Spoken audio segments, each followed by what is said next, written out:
चलो हो गया, ठीक। Good morning. चलिए, आप में से कुछ बच्चे ऐसे हैं जो बड़ी गोलू टाइप के हैं है ना, उनको इतना भी नहीं मालूम है कि ऑफलाइन कोचिंग जो है, कोचिंग संचालक नहीं बंद किया है, ऑफलाइन कोचिंग को सरकार ने बंद किया है, गवर्नमेंट ने बंद किया है। तो गवर्नमेंट का ये आदेश है कि 15 फरवरी तक, 15 फरवरी है ना, 15 फरवरी तक ऑफलाइन क्लासेज जो है बंद रहेंगी, है ना। उसके बाद खुलेगा ही, इसकी भी कोई गारंटी नहीं है, आगे भी पोस्टपोन हो सकता है।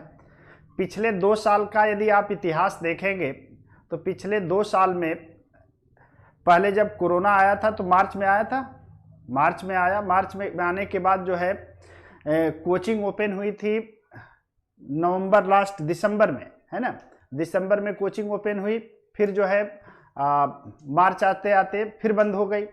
उसके बाद फिर कोचिंग ओपन हुई सितंबर में, और सितंबर में ओपन होने के बाद दिसंबर में बंद हो गई। तो ऑफलाइन यदि आप कोर्स कंप्लीट करना चाहेंगे तो हो सकता है मे बी कि 2 साल 2.5 साल आपका समय लग जाए, है ना। तो यही समय आपका बचाने के लिए मैं ऑनलाइन आके आपका कोर्स कंप्लीट कराना चाहता हूं। अब कुछ बच्चे जो है ऑफलाइन यदि कोर्स कंप्लीट नहीं करना चाहते हैं तो उनको ये कीमत चुकानी पड़ेगी, 2 से 2.5 साल लगेगा, है ना। गवर्नमेंट जब आदेश करेगी तभी ऑफलाइन कोचिंग चलेगी और उसी समय आप आके पढ़ सकते हैं। तो यदि आप ऑफलाइन ही कोर्स कंप्लीट करना चाहते हैं तो आपको वेट करना होगा, इंतजार करना होगा कि गवर्नमेंट कब आदेश देती है, ठीक है। और गवर्नमेंट जैसे ही आदेश देगी आप आइएगा, आपका स्वागत है, आपको पढ़ाया जाएगा, ठीक है। यदि आप समय से अपना कोर्स कंप्लीट करना चाहते हैं तो ऑनलाइन की क्लासेस लेते रहिए और धीरे धीरे बिल्कुल ऑफलाइन वाली आपको फीलिंग मैं प्रोवाइड कराऊंगा, है ना। बिल्कुल तो नहीं आ पाएगा लेकिन मैं कोशिश करूंगा, आप भी थोड़ा सा कोशिश करेंगे तो संभव होगा, है ना। चलिए, आज की क्लास में हम लोग कंपाउंड इंटरेस्ट का जो कॉन्सेप्ट है उस कॉन्सेप्ट को समझने का प्रयास करते हैं। सिंपल इंटरेस्ट में क्या होता है कि कभी भी ब्याज पर ब्याज नहीं मिलता है, और कंपाउंड इंटरेस्ट में क्या होता है कि ब्याज पर भी ब्याज हमें प्राप्त होता है। आइए देखिए, जैसे मान लीजिए ये ब्लैक पेन ले लेना गोविंद, ब्लैक इस पे अच्छा चल रहा है ना, ये तो मिट ही नहीं रहा है अब। हाँ, इस बोर्ड की अलग ही महिमा है, व्हाइट ले लेंगे तो मिट जाएगा। चलो, दिख नहीं रहा, तुम तो कहीं ब्लैक दिख रहा है बढ़िया, ये तो इरेज ही नहीं हो रहा है।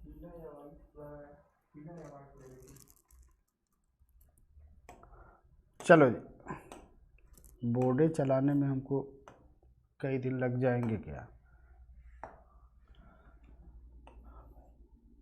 चलो भाई, जैसे देखिए 1000 रुपये है, इस 1000 रुपये को 10% वार्षिक, 10% वार्षिक चक्रवृद्धि ब्याज की दर से 3 वर्ष के लिए, 3 ईयर के लिए यदि उधार दिया जाए या उधार लिया जाए तो किस तरह से ब्याज जो है काउंट होगा, ठीक है। बिना फार्मूले के कैसे ब्याज निकालेंगे इसको देखेंगे तब।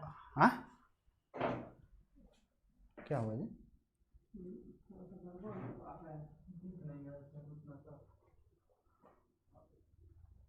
साफ नहीं दिख रहा है।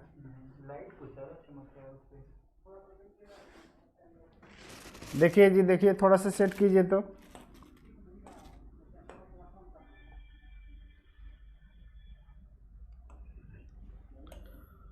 हाँ जी, हाँ जी, गया क्या हो? हाँ,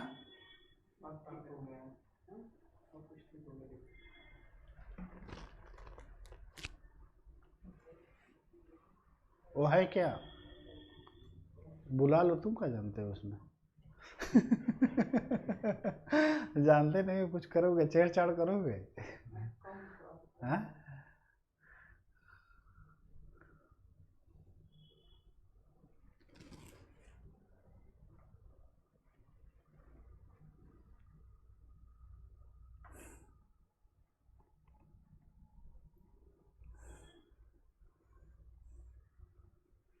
हुआ ठीक।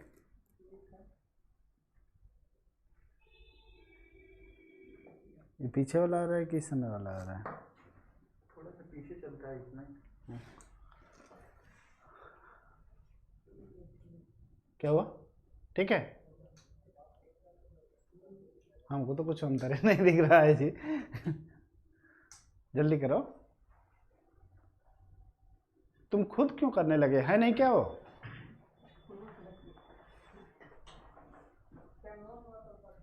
बैकग्राउंड वाइट रहता है तो ब्लैक पे अच्छा समझ में आता है। बैकग्राउंड वाइट रहता है। लिखें?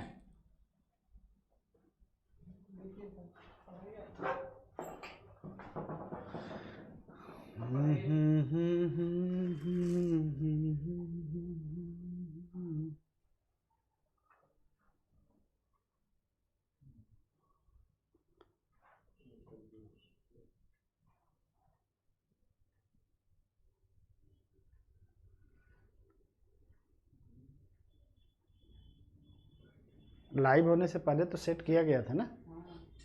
क्या चले यार, चले फिर कहोगे कि रुको, पढ़ाने का एक फ्लो होता है ना। हाँ लिखे, जैसे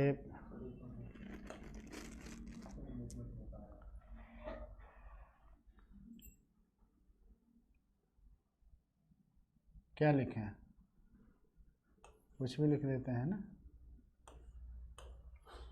राम श्याम,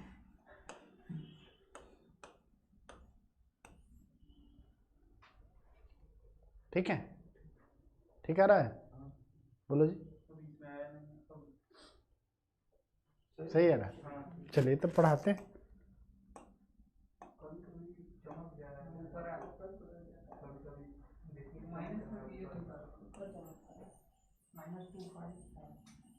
ठीक है,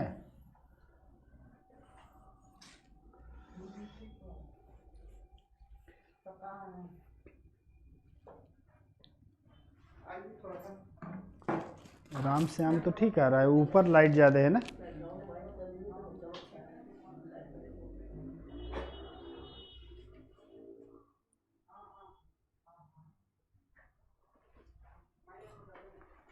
लाइट उतनी ही रहती है, कभी कम ज़्यादा कैसे हो जाता है।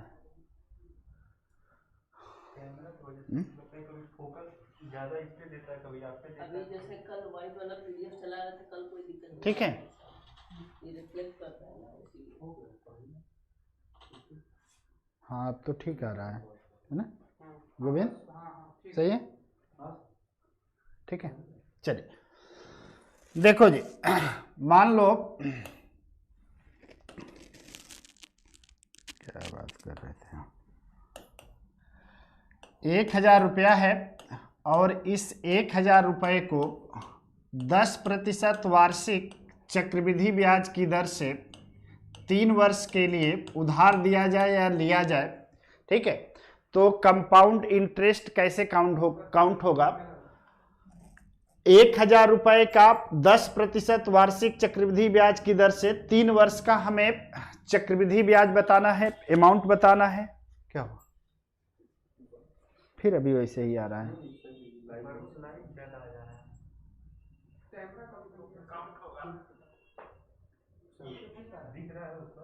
ये पूरा फ्लो बिगड़ जाएगा भाई।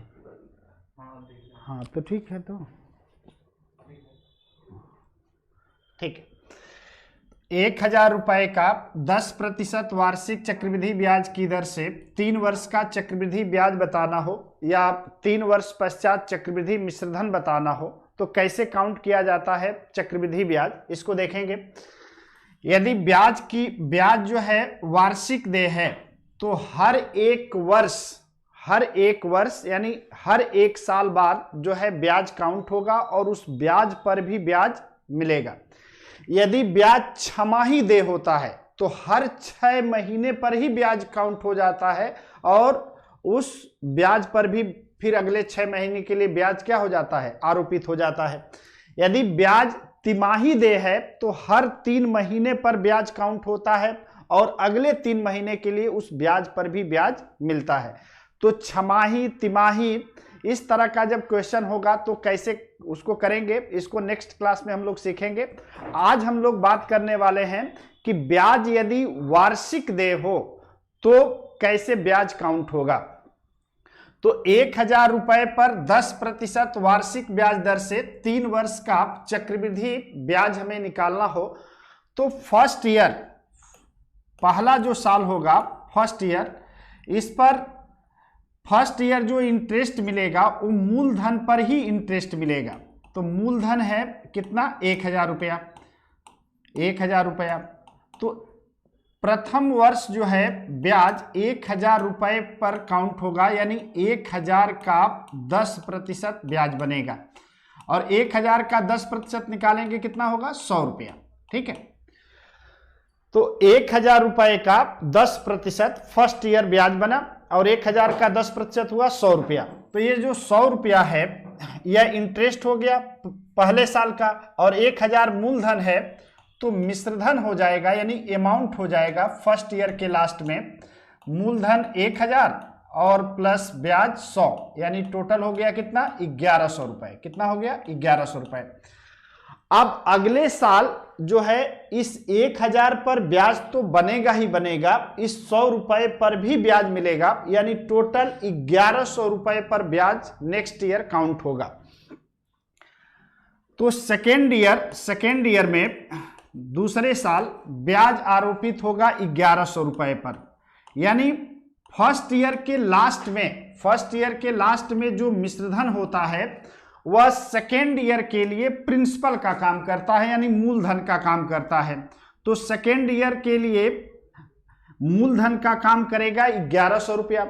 अब इस 1100 रुपए पर 10% ब्याज बनेगा सेकेंड ईयर में।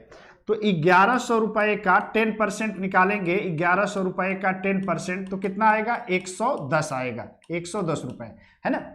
तो 110 रुपया सेकेंड ईयर में जो है क्या हो गया, इंटरेस्ट हो गया। ये फर्स्ट ईयर का इंटरेस्ट है 100 रुपया, ये सेकेंड ईयर का इंटरेस्ट है 110 रुपया। यदि 2 साल का इंटरेस्ट कहेंगे कि 2 साल में चक्रवृद्धि ब्याज कितना मिला, तो 100 और प्लस 110 यानी टोटल हो जाएगा कितना, 210। तो सेकेंड ईयर में इंटरेस्ट बना 110 रुपया और सेकेंड ईयर के स्टार्टिंग में प्रिंसिपल हो गया था कितना, 1100 रुपया। तो 1100 रुपये अब प्लस 110 रुपया, तो 1100 अब प्लस 110 जोड़ेंगे कितना हो जाएगा, 1210 रुपया। अब ये जो सेकेंड ईयर के लास्ट में अमाउंट है, मिश्रधन है 1210 रुपया, ये 1210 रुपया थर्ड ईयर के लिए प्रिंसिपल का काम करेगा। तो थर्ड ईयर के लिए यानी तीसरे साल के लिए प्रिंसिपल का काम करेगा 1210 रुपया। अब इस 1210 रुपए पर 10% थर्ड ईयर में इंटरेस्ट बनेगा। तो 1210 का 10% निकालेंगे कितना आएगा, 121 रुपए, 121 रुपए। थर्ड ईयर के स्टार्टिंग में मूलधन हो गया था कितना, 1210। तो 1210 अब प्लस 121 मिश्रधन हो जाएगा थर्ड ईयर के लास्ट में 1210 अब प्लस 121। 1210 में 121 जोड़ेंगे कितना हो जाएगा, 1331। ठीक है, तो फर्स्ट ईयर का इंटरेस्ट होगा 100 रुपया, सेकेंड ईयर में इंटरेस्ट बनेगा 110 रुपया, थर्ड ईयर में इंटरेस्ट बनेगा 121 रुपए।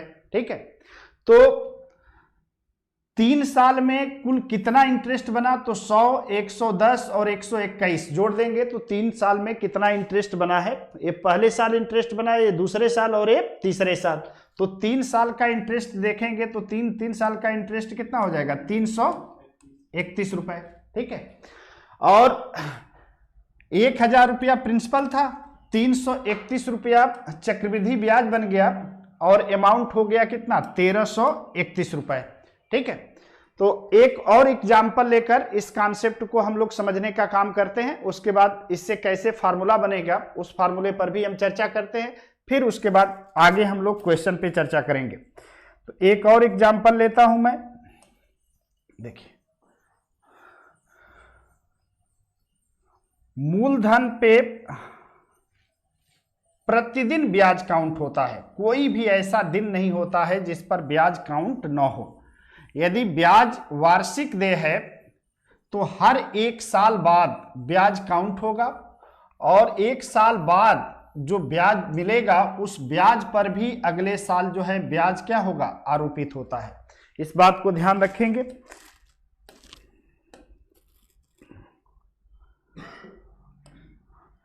जैसे मान लीजिए 8,000 रुपया है, 8,000 रुपये को 5% वार्षिक चक्रवृद्धि ब्याज की दर से उधार दिया जाए तो 3 साल बाद चक्रवृद्धि मिश्रधन कितना होगा।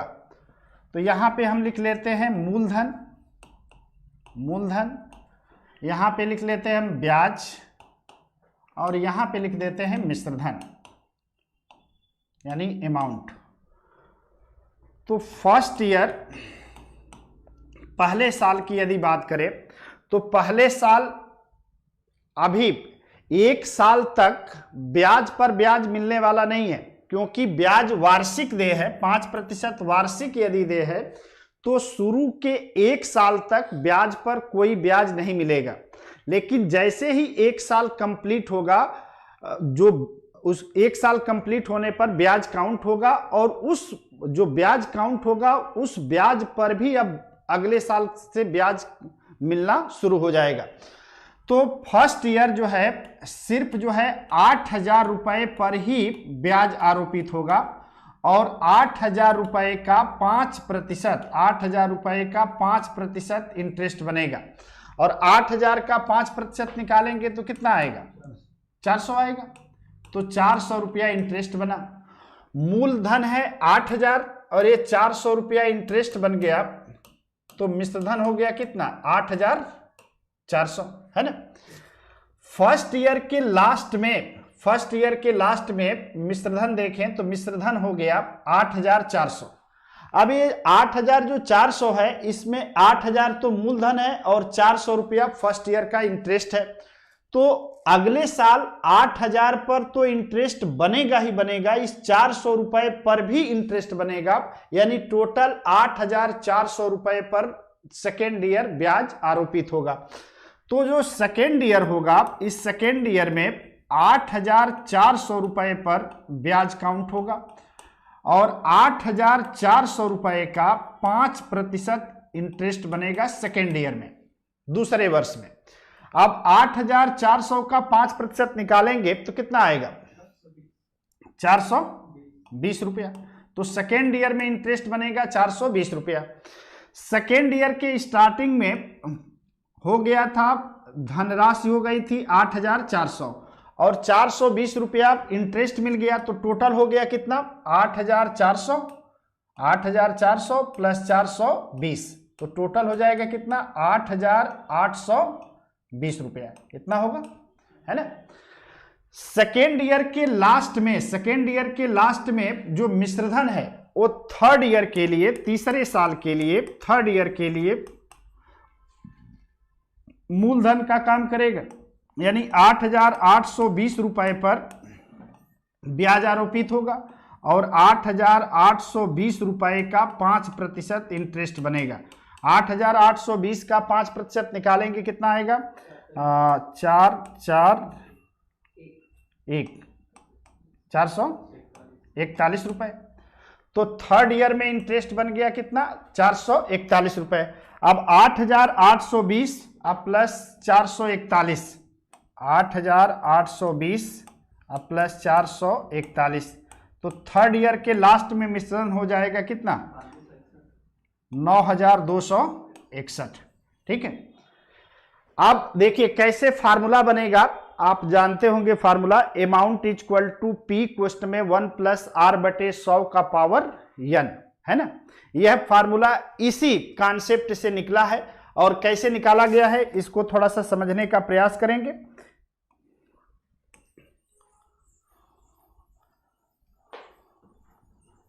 बिल्कुल मेथड यही रहेगा, बस कैलकुलेशन नहीं हो पाएगा, क्योंकि मूलधन हम लेने वाले हैं P, ब्याज की दर लेंगे R% वार्षिक, और समय लेंगे T या N।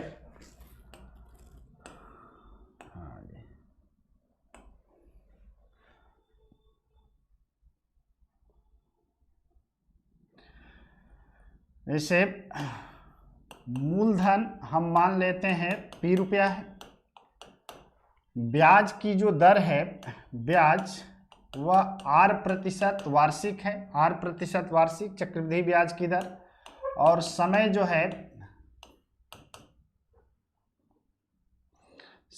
है मान लेते हैं T है। ठीक है, समय कितना है T। तो फर्स्ट ईयर यहाँ पे लिख लेते हैं मूलधन, यहाँ पे लिख लेते हैं ब्याज, और यहाँ पे लिख लेते हैं मिश्रधन। देखिए, तो फर्स्ट ईयर यहाँ से दो फार्मूले निकल कर आएंगे, थोड़ा सा समझने का प्रयास करेंगे, बिल्कुल वैसे ही काउंट होगा जैसे दो एग्जाम्पल में हमने दिखाया था। तो फर्स्ट ईयर इस P रुपए पर ब्याज आरोपित होगा, ठीक है, और P रुपए का R% इंटरेस्ट मिलेगा। तो P रुपए का R% निकालेंगे तो P इंटू R बटे में कितना होगा 100, है ना। तो P रुपया मूलधन था, इंटरेस्ट बन गया P R बटे 100, तो मिश्रधन हो जाएगा P प्लस P R बटे 100। अब इसमें P कॉमन ले लेते हैं, तो यहाँ पे हो जाता है 1 और यहाँ पे हो जाता है R बटे 100। तो फर्स्ट ईयर के लास्ट में मिश्रधन होगा P कोष्ट में 1 प्लस R बटे 100, ठीक है। और फर्स्ट ईयर के लास्ट में जो मिश्रधन है यह सेकेंड ईयर के लिए किसका काम करेगा, मूलधन का। तो सेकेंड ईयर के लिए मूलधन का काम करेगा P कोष्ट में 1 प्लस R बटे 100। अब सेकेंड ईयर में P कोष्ट में 1 प्लस R बटे 100, इस पूरे पर R% इंटरेस्ट मिलेगा, है ना। तो सेकेंड ईयर में इंटरेस्ट मिलेगा P कोष्ट में 1 प्लस R बटे 100 का R%, ऐसे बनेगा, ठीक है। अब ये हो जाएगा, इसको कैलकुलेट कर देंगे तो ऐसे हो जाएगा, R% का मान हो जाएगा R बटे 100, है ना। R बटे 100 और P को एक साथ कर लेंगे तो P R बटे में 100, है ना, और कोष्ट में हो जाएगा 1 प्लस R बटे 100, 1 प्लस R बटे 100, R बटे 100 इंटू P को एक साथ कर लिया, P R बटे 100, कोष्ट में हो गया 1 प्लस R बटे 100। अब सेकेंड ईयर में मिश्रधन कितना होगा, तो ये सेकेंड ईयर के स्टार्टिंग में धनराशि हो गई थी P कोष्ट में 1 प्लस R बटे 100, और इसमें ये इंटरेस्ट ऐड करेंगे। तो इंटरेस्ट ऐड करेंगे, मैं ऐड करने वाला काम अलग से कर देता हूँ। P कोष्ट में 1 प्लस R बटे 100, इसमें सेकेंड ईयर का इंटरेस्ट ऐड होगा, तो ऐसे होगा P R बटे 100 कोष्ट में 1 प्लस R बटे 100। अब इसमें आप ध्यान से देखो तो P कॉमन है, है ना, P कॉमन है, 1 प्लस R बटे 100 भी क्या है, कॉमन है। तो P कोष्ट में 1 प्लस R बटे 100 पूरा कॉमन ले लिया, तो यहाँ पे बचेगा क्या 1, और यहाँ बचेगा क्या, यहाँ पे बचेगा P कॉमन है ही, तो P से P कैंसिल, एक कट जाएगा, बचेगा सिर्फ R बटे में कितना 100। अब यहाँ पे देखिए दोनों पद क्या है, सेम है, सेम है। जब दोनों पद सेम है तो स्क्वायर हो जाएगा, x इंटू एक्स बराबर क्या होता है x स्क्वायर। उसी तरह से 1 प्लस R बटे 100, 1 प्लस R बटे 100, दोनों सेम पद हैं और मल्टीप्लाई हो रहा है, तो यहाँ पे हो जाएगा 1 प्लस R बटे 100 का पावर 2। आई बात समझ में। तो सेकेंड ईयर के लास्ट में मिश्रधन हो जाएगा P कोष्ट में 1 प्लस R बटे 100 का पावर कितना 2।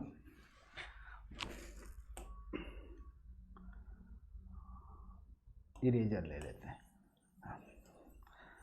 अब सेकेंड ईयर के लास्ट में जो मिश्रधन है वो थर्ड ईयर के लिए प्रिंसिपल का काम करेगा।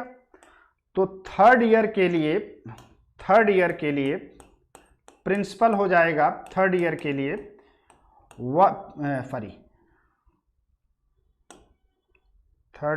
प्रिंसिपल हो जाएगा P कोष्ट में 1 प्लस R बटे 100 का पावर 2।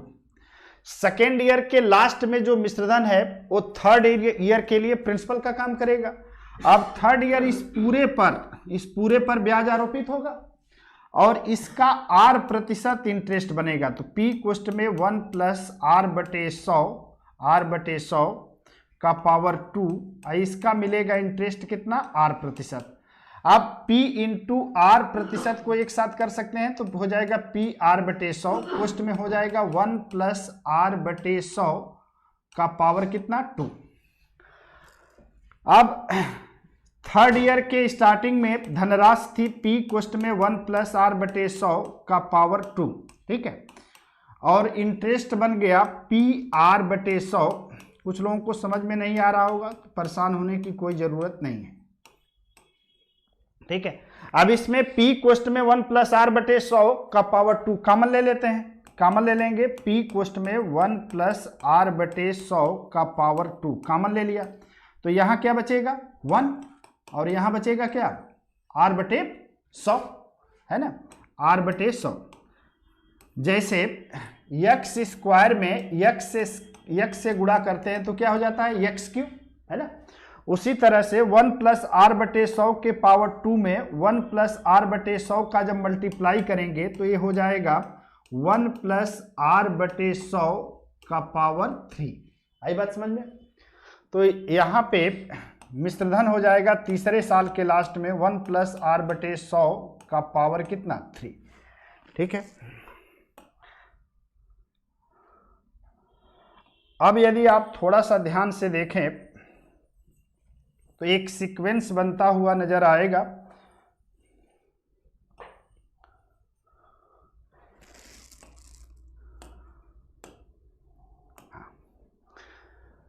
एक साल बाद मिश्रधन देखेंगे तो है P कोष्ट में 1 प्लस R बटे 100 और इसका पावर कितना है, 1 है, ठीक है, कुछ नहीं लिखा है तो इसका मतलब पावर 1 है। एक वर्ष पश्चात मिश्रधन है P कोष्ट में 1 प्लस R बटे 100 का पावर 1। 2 वर्ष पश्चात मिश्रधन देखेंगे तो है P कोष्ट में 1 प्लस R बटे 100 का पावर 2। 3 साल बाद हो रहा है P कोष्ट में 1 प्लस R बटे 100 का पावर 3। 4 साल बाद देखेंगे तो 4 साल बाद मिश्रधन होगा, ऐसे आएगा P कोष्ट में 1 प्लस R बटे 100 का पावर कितना, 4। इसी तरह से 5 साल बाद यदि मिश्रधन निकालेंगे तो आएगा P कोष्ट में 1 प्लस R बटे 100 का पावर 5, ठीक है।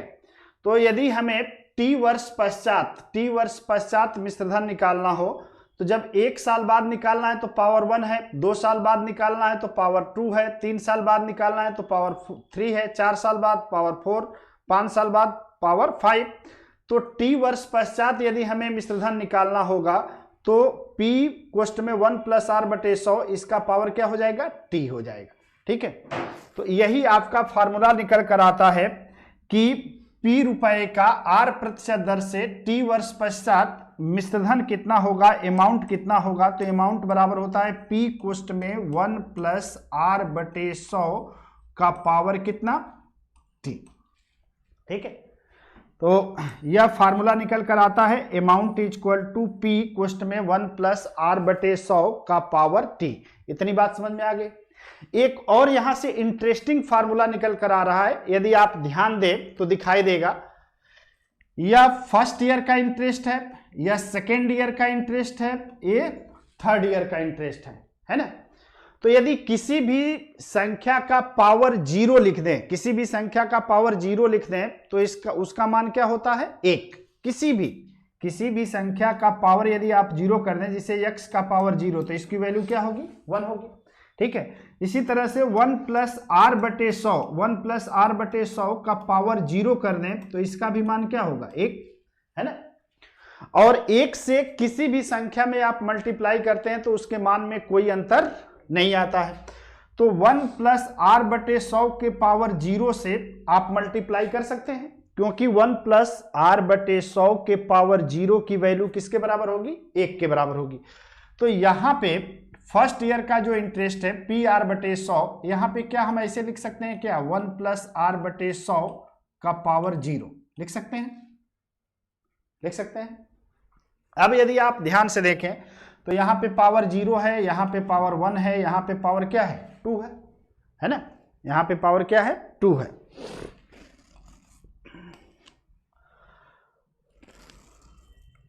यह जो है पहले वर्ष का ब्याज है, ये दूसरे वर्ष का ब्याज है और ये तीसरे वर्ष का ब्याज है ना। तो क्या जीरो को हम ऐसे भी लिख सकते हैं क्या, 1 - 1 लिख सकते हैं, बोलिए। यहां पे लिख सकते हैं 1 - 1, यहां पे हम लोग लिख सकते हैं 1 - 1, ठीक है। इस 2 को क्या हम लोग लिख सकते हैं 2 - 1 लिख सकते हैं, और इस 2 को हम लिख सकते हैं 3 - 1 ऐसे लिख सकते हैं, है ना। यदि आप देखें तो एक वर्ष पश्चात फर्स्ट ईयर का इंटरेस्ट होगा PR/100, कोष्ट में 1 + R/100 का पावर 1 - 1। सेकेंड ईयर का इंटरेस्ट होगा, पावर में देखें 2 - 1, बाकी सब कॉमन है। थर्ड ईयर का इंटरेस्ट होगा 3 - 1, है ना। तो इसी तरह से यदि 90वें वर्ष का इंटरेस्ट निकालना है, 90वें वर्ष का, तो यहां पे क्या हो जाना चाहिए n - 1, ठीक है। तो 2 फार्मूला निकल कर आया। टी वर्ष पश्चात मिश्रधन कितना होगा, तो मिश्रधन होगा अमाउंट इक्वल टू P कोष्ट में 1 + R/100 का पावर T, ठीक है।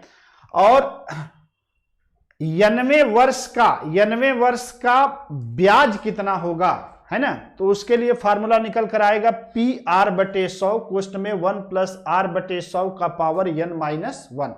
अंतर समझ रहे हैं ना। 90वें वर्ष हम उसको कह रहे हैं जैसे सेकेंड ईयर का मतलब जैसे ग्रेजुएशन में होता है ना, first year, second year, third year, है ना। उसी तरह से सेकेंड ईयर का ये केवल इंटरेस्ट है, ये थर्ड ईयर का केवल इंटरेस्ट है ना।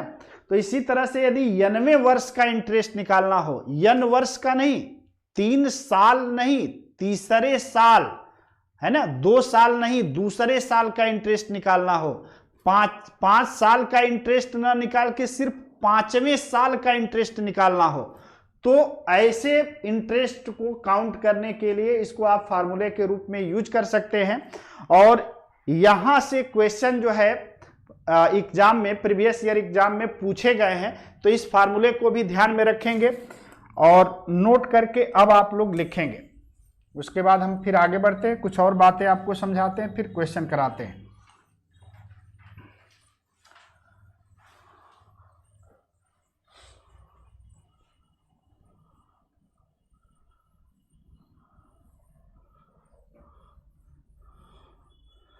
नोट करके लिखेंगे। इंटरेस्ट काउंट करने का और भी तरीका है, कंपाउंड इंटरेस्ट काउंट करने का, उसको हम अगली क्लास में डिस्कस करेंगे।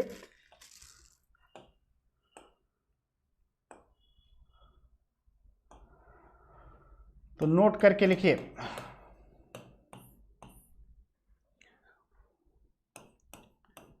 P रुपए का R% वार्षिक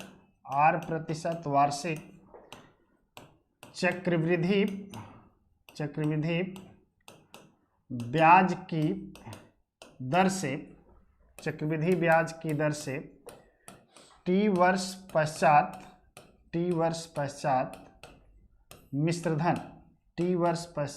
मिश्रधन, यहाँ पे नीचे लिखेंगे अमाउंट इक्वल टू P कोष्ट में 1 + R/100 का पावर T, ठीक है।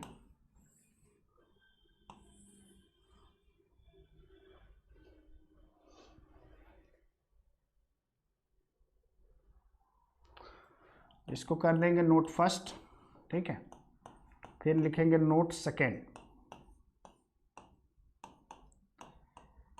P रुपए का R% वार्षिक चक्रवृद्धि ब्याज की दर से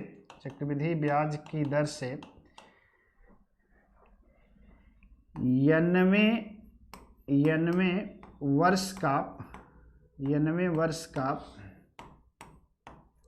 चक्रवृद्धि ब्याज, 90वें वर्ष का चक्रवृद्धि ब्याज बराबर होगा पी आर बटे 100, पी आर बटे 100 क्वेश्चन में 1 प्लस आर बटे 100, आर बटे 100 का power n minus 1, n minus 1।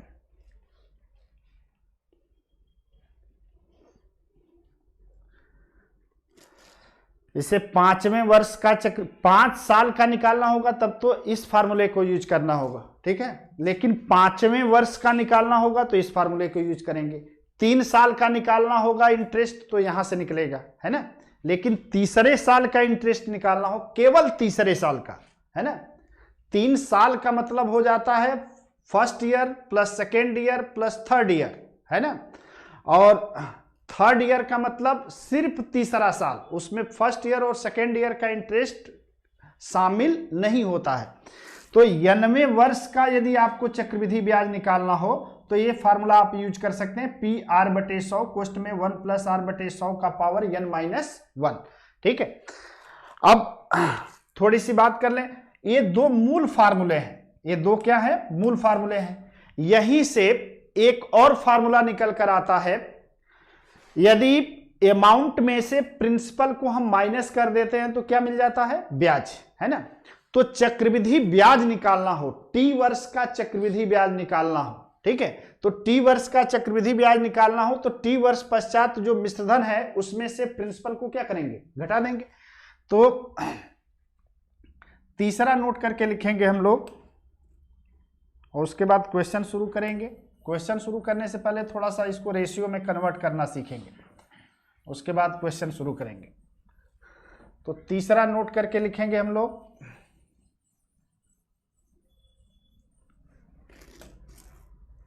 आ जाओ जी। नोट 3 में लिखेंगे P रुपए का R% वार्षिक, R% वार्षिक चक्रवृद्धि ब्याज की दर से, चक्रवृद्धि ब्याज की दर से टी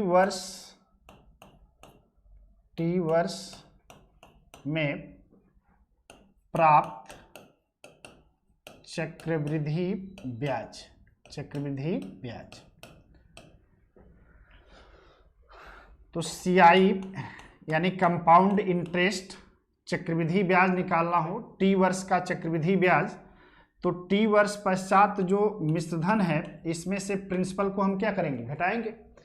अमाउंट में से प्रिंसिपल को घटाएंगे और अमाउंट अभी निकाले थे टी वर्ष का अमाउंट, तो आया था P क्वेश्चन में 1 प्लस आर बटे 100 का पावर कितना, T माइनस ये हो जाएगा P।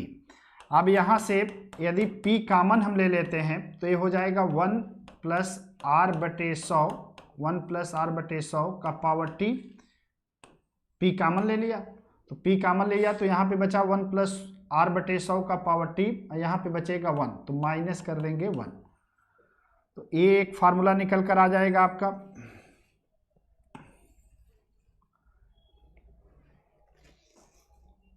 ठीक है, दोनों में अब आप और आसानी से कब किसको यूज करना है समझ सकते हैं।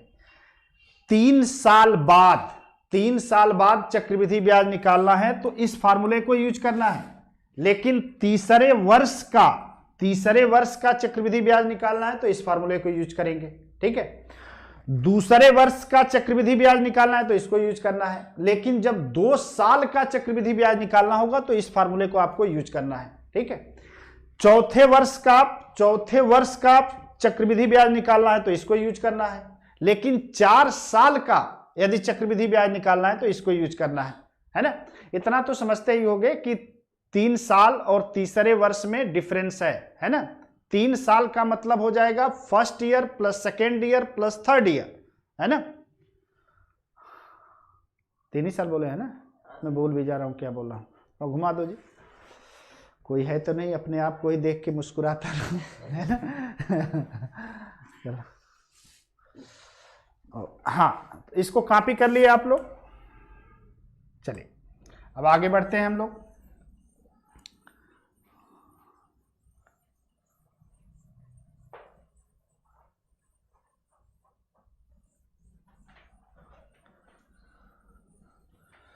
अभी हम लोगों ने फार्मूला लिखा क्या लिखा था, ये लिखा था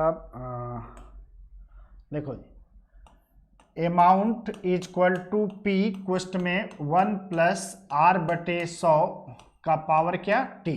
ठीक है, तो यहां से यदि हम p को पक्षांतर कर दें तो अमाउंट और प्रिंसिपल में रेशियो निकल जाएगा, है ना, मिश्रधन और मूलधन में रेशियो। तो amount upon p is equal to निकल कर आएगा 1 प्लस आर बटे 100 का पावर क्या t, है ना।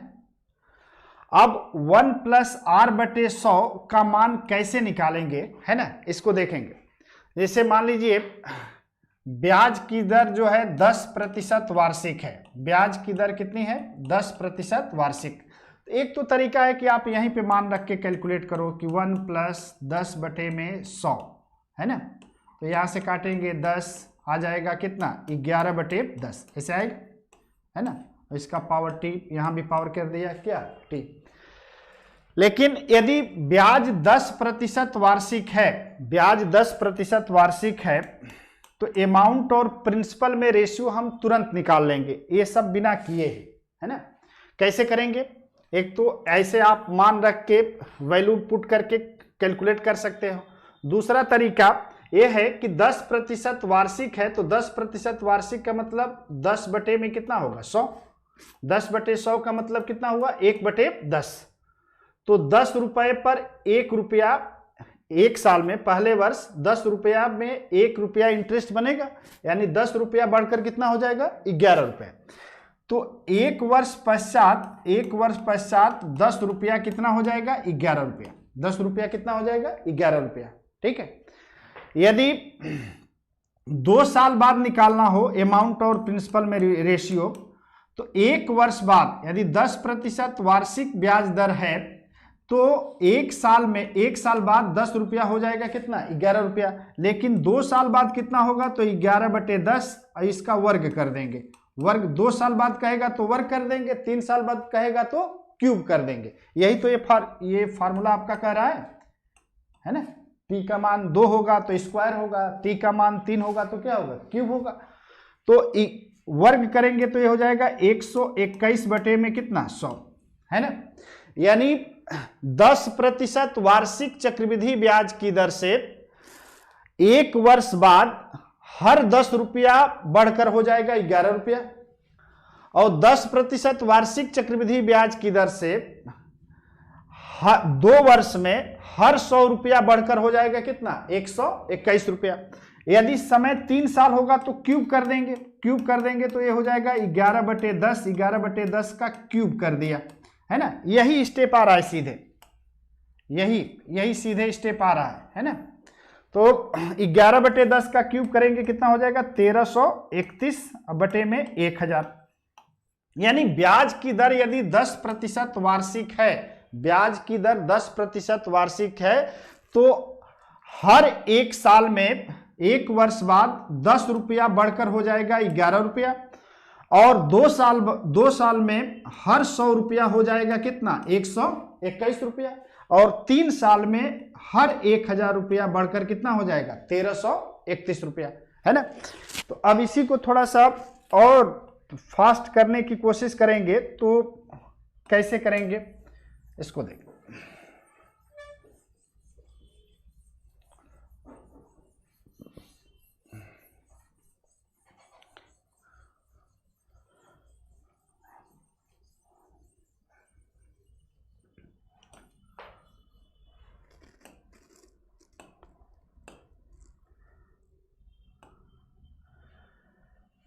हाँ, अमाउंट और प्रिंसिपल में रेशियो निकालने के लिए आपको या तो अमाउंट और प्रिंसिपल मालूम हो, या रेट ऑफ इंटरेस्ट और टाइम मालूम हो।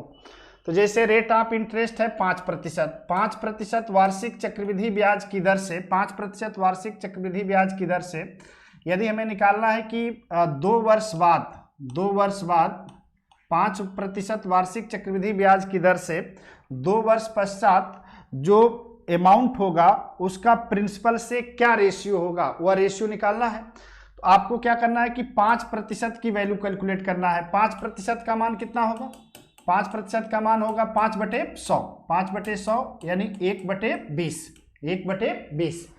तो यहाँ प्रिंसिपल पे रख लिया आपने 20, 1 रुपया इंटरेस्ट बना तो 20 रुपया पर 1 रुपया इंटरेस्ट बना तो हो गया 1 साल में कितना, 21 रुपया। तो यह 1 साल में 20 रुपया बनेगा 21 रुपया, ठीक है। लेकिन बात हो रही है कितने साल की, 2 साल की। तो 2 साल की जब बात होगी तो स्क्वायर कर देंगे, 3 साल की बात होगी तो क्यूब कर देंगे। तो स्क्वायर कर देंगे तो ये हो जाएगा 441 बटे में कितना, 400, यानी हर 400 रुपया बढ़कर कितना हो जाएगा, 441 रुपया, ठीक है। तो प्रिंसिपल यदि 400 है तो अमाउंट हो जाएगा 441, यानी इंटरेस्ट कितना होगा, 400 और 441 में डिफरेंस देखेंगे तो डिफरेंस कितने का मिलेगा, 41 का, ठीक है। आई बात समझ में। यदि यही हमारे क्वेश्चन में ये कहता कि 3 वर्ष बाद, 3 वर्ष बाद यहां पे समय क्या हो जाता, 3 साल, समय 3 साल होता तो क्यूब कर देते। ज्यादातर क्वेश्चंस में या तो समय 2 साल रहता है या 3 साल, मैक्सिमम जो है टाइम कितना किया है, 4 साल, है ना। तो यदि 3 साल है, यहाँ पे 3 ईयर है, ठीक है, तो यहाँ पे कर देंगे क्यूब। क्यूब करेंगे तो 21 का क्यूब होगा 9261 और 20 का क्यूब कितना होगा, 8000। तो 5% वार्षिक चक्रवृद्धि ब्याज की दर से हर 3 साल में 8000 रुपया बढ़कर कितना हो जाएगा, 9261, यानी इंटरेस्ट बनेगा कितना, 1261 का, ठीक है। तो इससे 3 तरह के क्वेश्चन आप आसानी से सॉल्व कर सकते हैं।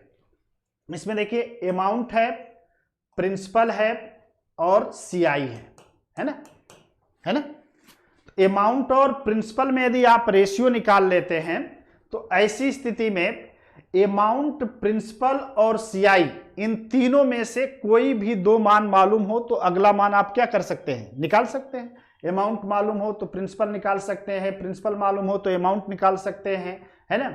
या सीआई पूछ रहा है तो आप सीआई भी निकाल सकते हैं।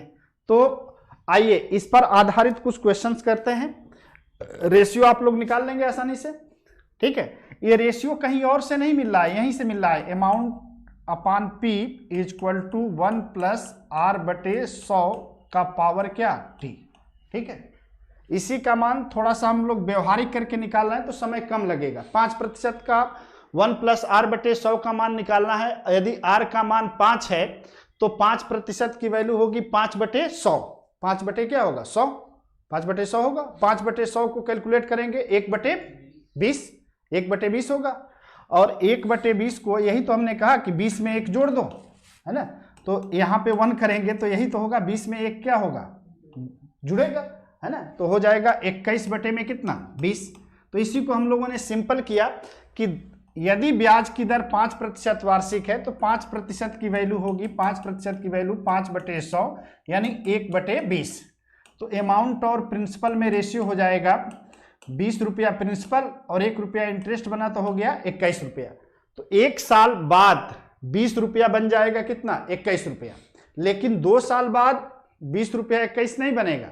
2 साल बाद यदि निकालना होगा तो स्क्वायर करेंगे, स्क्वायर करेंगे तो amount upon P is equal to हो जाएगा 441 बटे में कितना, 400, यानी 2 साल में हर 400 रुपया बन जाएगा कितना, 441। रेशियो निकाल लेंगे अब। एक कुछ और नहीं है, यही फार्मूला है ना, कुछ नया रेशियो नहीं है।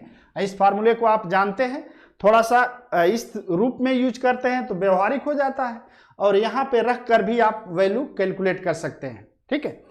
आइए पहला क्वेश्चन करते हैं हम लोग। रघुपति राघव राजा राम,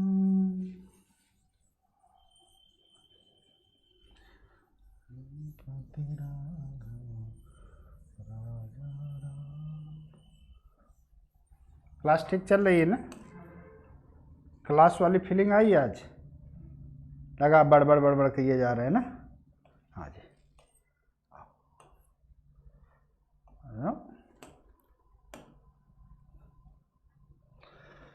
चलिए निकालिए। 5000 रुपए पर 3 वर्षों का 10% वार्षिक दर पर चक्रवृद्धि ब्याज कितना होगा। बताइए, खट से बताइए। थोड़ा मैसेज दिखा दो यार, मैं तो आज देखा ही नहीं, दर्शन ही नहीं किया है ज्ञानी पुरुषों का।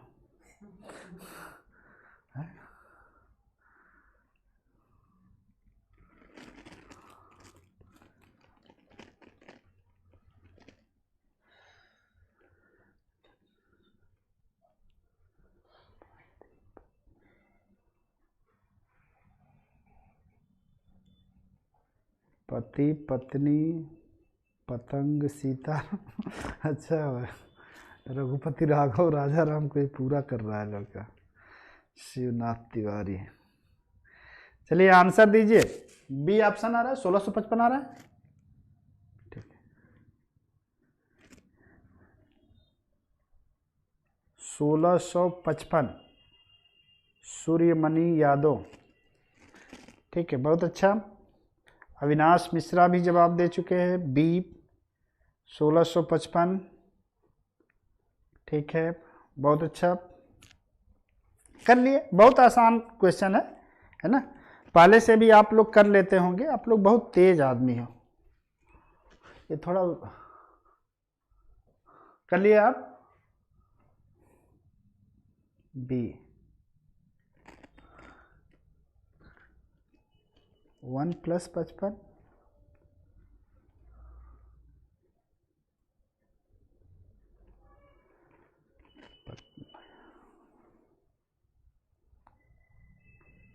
ठीक। आइए देखिए,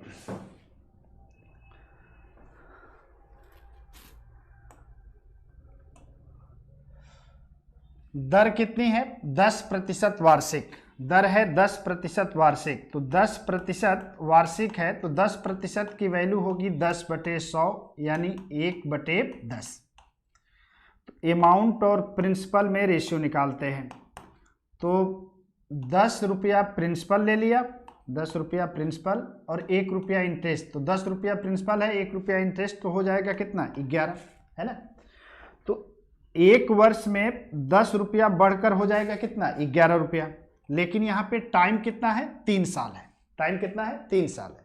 तो 3 साल है तो इसको क्यूब कर देंगे, क्यूब कर देंगे तो ये हो जाएगा 1331। 11 का क्यूब होता है 1331 और 10 का क्यूब होता है कितना? 1000। ठीक है, तो यदि प्रिंसिपल और अमाउंट में रेशियो देखें तो प्रिंसिपल यदि 1000 होगा तो अमाउंट होगा कितना? 1331।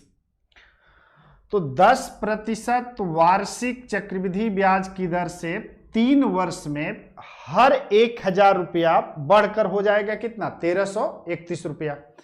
तो इंटरेस्ट कितना बनेगा? इंटरेस्ट बनेगा 331 रुपए का। अमाउंट में से प्रिंसिपल माइनस किया, 1331 में से 1000 माइनस किया तो सीआई हो गया कितना? सीआई हो गया 331। ठीक है, अब देखिए प्रिंसिपल, अमाउंट और सीआई, इन तीनों में से कौन दिया है और कौन आपसे पूछा है? तो आपके क्वेश्चन में प्रिंसिपल दिया है 5000, है ना, और प्रिंसिपल यहां पे है 1000 यूनिट, यानी 1000 यूनिट का मान कितना है? 5000। ठीक है, और आपसे पूछा क्या है? चक्रवृद्धि ब्याज। चक्रवृद्धि ब्याज, और चक्रवृद्धि ब्याज कितना है? 331 यूनिट।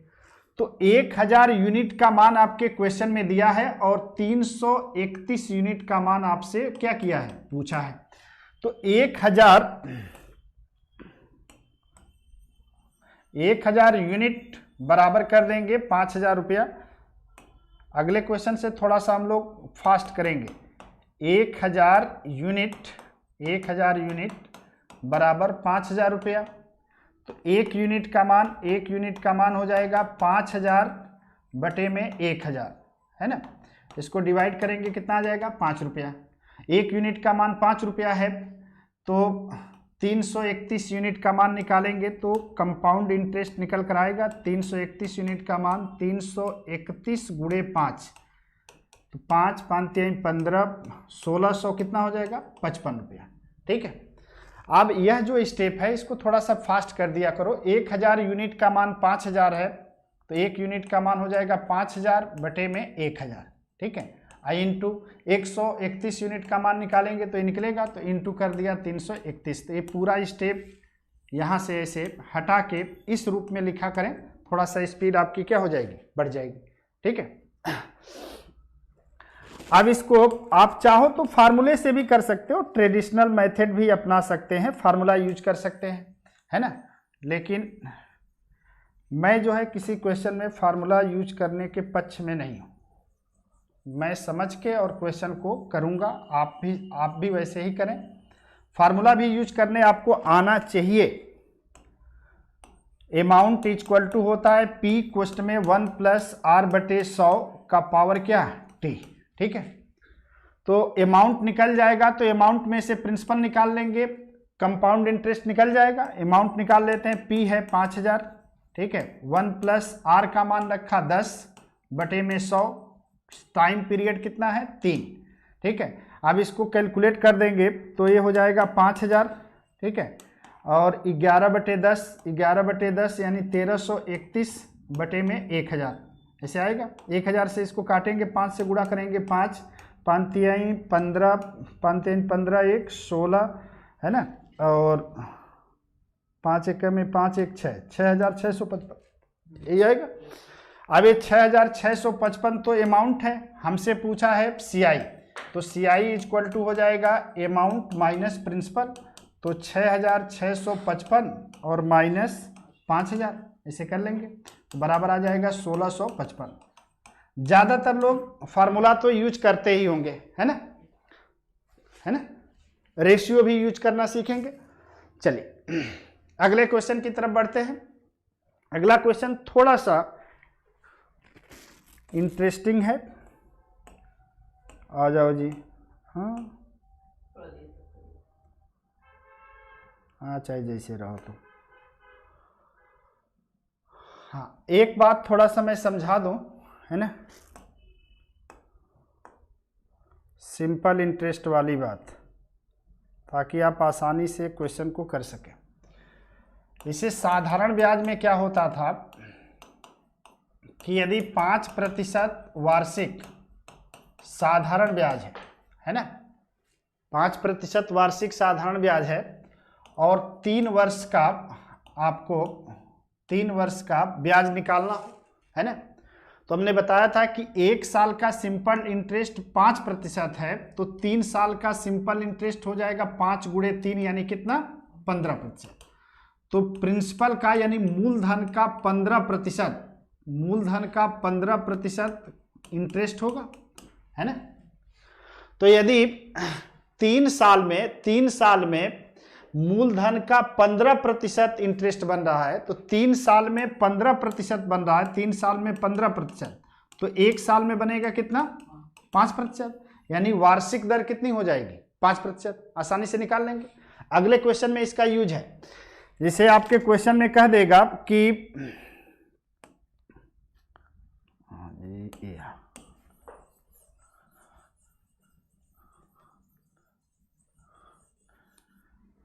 क्वेश्चन में ऐसे कह दिया, कैसे कह दिया कि साधारण ब्याज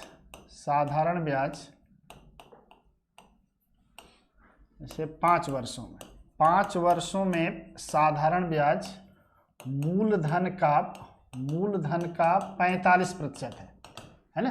तो इसका मतलब यही तो कह रहा है कि CI जो है प्रिंसिपल का कितना परसेंट है, 45%। कितने साल में है, 5 साल में, है ना। तो यदि आपको रेट ऑफ इंटरेस्ट निकालना है, तो ये 5 साल में 45% हो रहा है ना, 1 साल में कितना होगा, 1 साल में जितना होगा वो रेट ऑफ इंटरेस्ट होगा। तो 5 साल में 45% बढ़ रहा है, तो 1 साल में बढ़ेगा 45% बटे में 5, यानी कितना आ जाएगा, 9%। तो रेट ऑफ इंटरेस्ट आ जाएगा, रेट ऑफ इंटरेस्ट निकल कर आ जाएगा कितना प्रतिशत, 9%। निकाल लेंगे आसानी से इस तरह से। चलिए, तो अगले क्वेश्चन पे हम लोग आते हैं।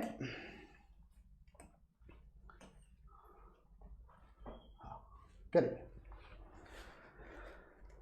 कह रहा है कि साधारण ब्याज पर 3 वर्ष में मूलधन से 15% बढ़ जाता है। साधारण ब्याज पर 3 वर्ष में मूलधन से 15% बढ़ जाता है, यानी 3 साल में जो इंटरेस्ट मिल रहा है वो मूलधन का कितना परसेंट होगा, 15%, तभी तो 15% बढ़ेगा। तो उसी दर पर उसी दर पर 15 लाख है यहाँ पे,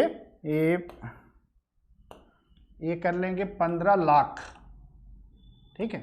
15 लाख रुपए पर 3 वर्ष बाद लगभग कितना चक्रवृद्धि ब्याज मिलेगा, ठीक है। लगभग में बताना है, अप्रॉक्स वैल्यू बताना है, नियरेस्ट वैल्यू बताना है, और ये ऑप्शन आपके क्वेश्चन में दिया है।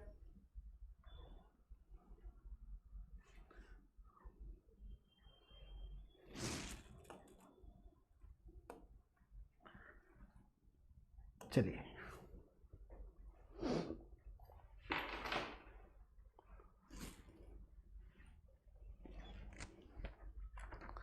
इसमें एक दो क्वेश्चन का क्रम गड़बड़ हुआ है। दूसरा क्वेश्चन है ना?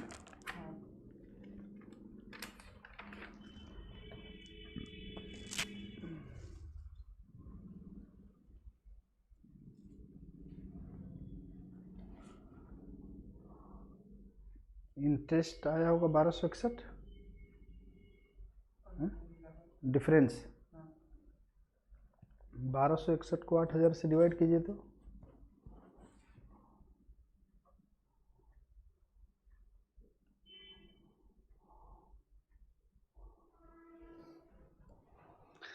चलिए, कितने लोग कर लिए, थोड़ा दिखा दो। कोई किया?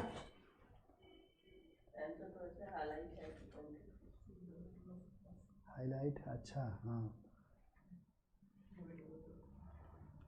अच्छा इसमें बोल्ड हो गया है सी।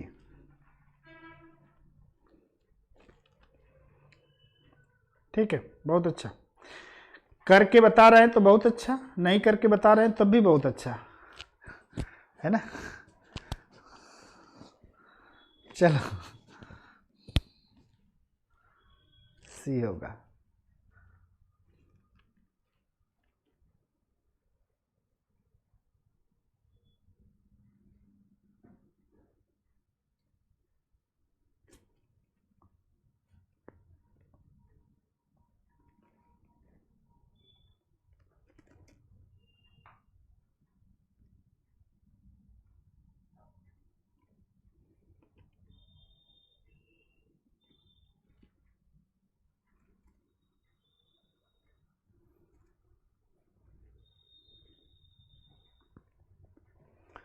अंकित कुमार तिवारी जी कह रहे हैं, नाम लेकर बोलिए सर। जैसी आज्ञा प्रभु।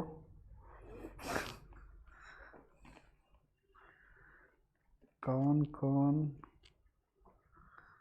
कहाँ से, कहाँ सी सर?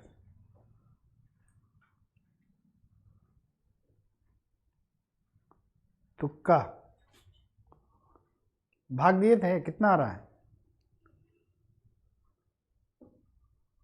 8000 से 1261 को डिवाइड करो तो किए। देखो, पहले तो हम रेट ऑफ इंटरेस्ट निकाल लेंगे। कह रहा है कि साधारण ब्याज पर 3 वर्ष में मूलधन से 15% बढ़ जाता है, तो यानी 15% इंटरेस्ट मिल रहा है 3 साल में, यदि सिंपल इंटरेस्ट होगा तो हम पहले यहां से ब्याज की दर निकाल लेंगे। क्या निकाल लेंगे? ब्याज की दर, ब्याज की दर R% के मान निकाल लेंगे। तो 15% कितने साल में? 15% कितने साल में? 3 साल में। तो 1 साल में हो जाएगा कितना? 5%। तो ब्याज की वार्षिक दर हो गई कितनी? 5%। अब 5% की वैल्यू देखेंगे तो 5% की वैल्यू 5/100, 5/100 यानी 1 में कितना होगा? 20, 1 में 20। तो अमाउंट और प्रिंसिपल में, चक्रवृद्धि ब्याज के अमाउंट और प्रिंसिपल में रेशियो निकालेंगे तो 20 रुपया हो जाएगा, 20 रुपया प्रिंसिपल, 1 रुपया इंटरेस्ट, तो हो जाएगा 21। कितने साल बाद? 3 साल बाद, 3 वर्ष बाद। तो 3 वर्ष बाद करेंगे तो क्यूब करेंगे, 21 का क्यूब करेंगे 9261 हो जाएगा, और 20 का क्यूब करेंगे कितना हो जाएगा? 8000। यहाँ पे डिफरेंस देखेंगे तो डिफरेंस होगा 1261 का। कितने का होगा? 1261 का। यह होगा 1261, है ना। 15 लाख आपका क्या है? प्रिंसिपल है, 15 लाख क्या है, प्रिंसिपल है। तो और प्रिंसिपल यूनिट में कितना है, 8000। 8000 यूनिट यदि प्रिंसिपल है तो अमाउंट होगा 9261। 5% वार्षिक चक्रवृद्धि ब्याज की दर से 3 वर्ष में हर 8000 रुपया बढ़कर हो जाएगा 9261, यानी इंटरेस्ट होगा 1261 रुपए का। तो यदि प्रिंसिपल 8000 है तो 1261 रुपया कंपाउंड इंटरेस्ट मिलेगा और अमाउंट हो जाएगा 9261। हमारे क्वेश्चन में प्रिंसिपल दिया है कितना, 15 लाख। कितना दिया है, 15 लाख। तो 8000 यूनिट का मान 8000 यूनिट का मान 8000 यूनिट का मान 15 लाख के बराबर होगा। कितने लाख के बराबर होगा, 15 लाख के। ठीक है, तो 1 यूनिट का मान यहां से निकालेंगे तो 15 लाख अब बटे में कितना हो जाएगा, 8000, ऐसे आएगा। ठीक है, अब हमें निकालना है क्या, कंपाउंड इंटरेस्ट, चक्रवृद्धि ब्याज। तो कंपाउंड इंटरेस्ट बेटा कितना है, 1261। तो 1261 यूनिट का मान निकालना है। और 1 यूनिट का मान जो है 15 लाख बटे में 8000 है। तो 1261 यूनिट का मान जब निकालेंगे तो 1 यूनिट का मान यानी 15 लाख बटे में 18000 1 यूनिट का मान है, और इसमें मल्टीप्लाई कर देंगे 1261 से, तो 1261 यूनिट का मान निकल कर आ जाएगा। अब 1261 को आप लोग डिवाइड किए थे, कितना आ रहा है, 0.157625। मोबाइल से भाग दे दिए थे, ठीक है। मोबाइल से सर ऐसा भी तो कर सकते हैं ना, 15 को 5 से एक बार भाग देंगे 1600 नीचे हो जाएगा, और फिर वो बाकी जो 3 बचेगा उसको 1200 में मल्टीप्लाई कर देंगे। अरे भाई इतना करने की क्या जरूरत है, 2 ऑप्शन में देखो कितने अंक तक गया है, 2 अंक तक। और नियरेस्ट में देखोगे तो नियरेस्ट इतना बहुत नियरेस्ट नहीं है, 2.3 है। तो यहाँ पे 2 पॉइंट क्या है, 8 है, गैप है ना, 3 और 8, 5 का गैपिंग है। यहाँ पे देखो 3 में तो 3 पॉइंट आएगा तो एक ही ऑप्शन है, और यहाँ पे देखो 7.81 है, एक ही ऑप्शन है ना। तो आपको क्या करना था, बस 0.15 तक लेके जाना था, 0.15 तक लेकर जाते, उसके बाद मल्टीप्लाई कर देते। और जैसे ही मल्टीप्लाई करते ना, इसको ना लिख के यहाँ तक भाग देने की जरूरत ही नहीं थी, बस 0.15। ठीक है, और 15 में कितना होगा, 225। 15 में कितना होगा, 225। तो 2.25 है ना। तो नियरेस्ट में तो यही मिलेगा ना, जब इस पूरे से मल्टीप्लाई करते तब ये आता है ना। तो लगभग में आपको निकालना था, तो लगभग एक अप्रॉक्स वैल्यू यहाँ से निकल कर आ जाएगी 2.36। ठीक है, और जब इससे पूरा मल्टीप्लाई करेंगे ना 0.157625 से, तो सीधे सीधे ये निकल कर आएगा 2.36। ठीक है, और जब लगभग भी मान लेंगे तो आएगा 2.25, और यहाँ से ऑप्शन मैच करा लेंगे 2.25, तो 2.25 से थोड़ा सा ज्यादा मान आएगा, यानी 2.36। ठीक है, चलिए आगे बढ़ते हैं, नेक्स्ट क्वेश्चन करते हैं। और ये नेक्स्ट क्वेश्चन यही था ना, ये तो यही था, है ना। 9 क्वेश्चन कर लीजिएगा तो बताइएगा हमें, क्योंकि थोड़ा सा सीक्वेंस पीपीटी में गड़बड़ हो गया है अभी तो। हाँ, अरे क्या बात करते हो, अब तो स्पीड बनेगी हम लोगों की, फटाफट कीजिए। अभी तो हम लोग धार तेज कर रहे थे ना, धार तेज हो गई, अब क्या सारे पेड़ काट डालो, खट खट खट खट। 2 वर्ष में 8%, तो 1 साल में 4%, और 4% का मान 4/100 यानी 1/25, तो 25-26 रेशियो आएगा। और समय कितना है, 2 साल। वर्ग कर दो, 26 का वर्ग 676, 25 का वर्ग 625, 51 का डिफरेंस आएगा।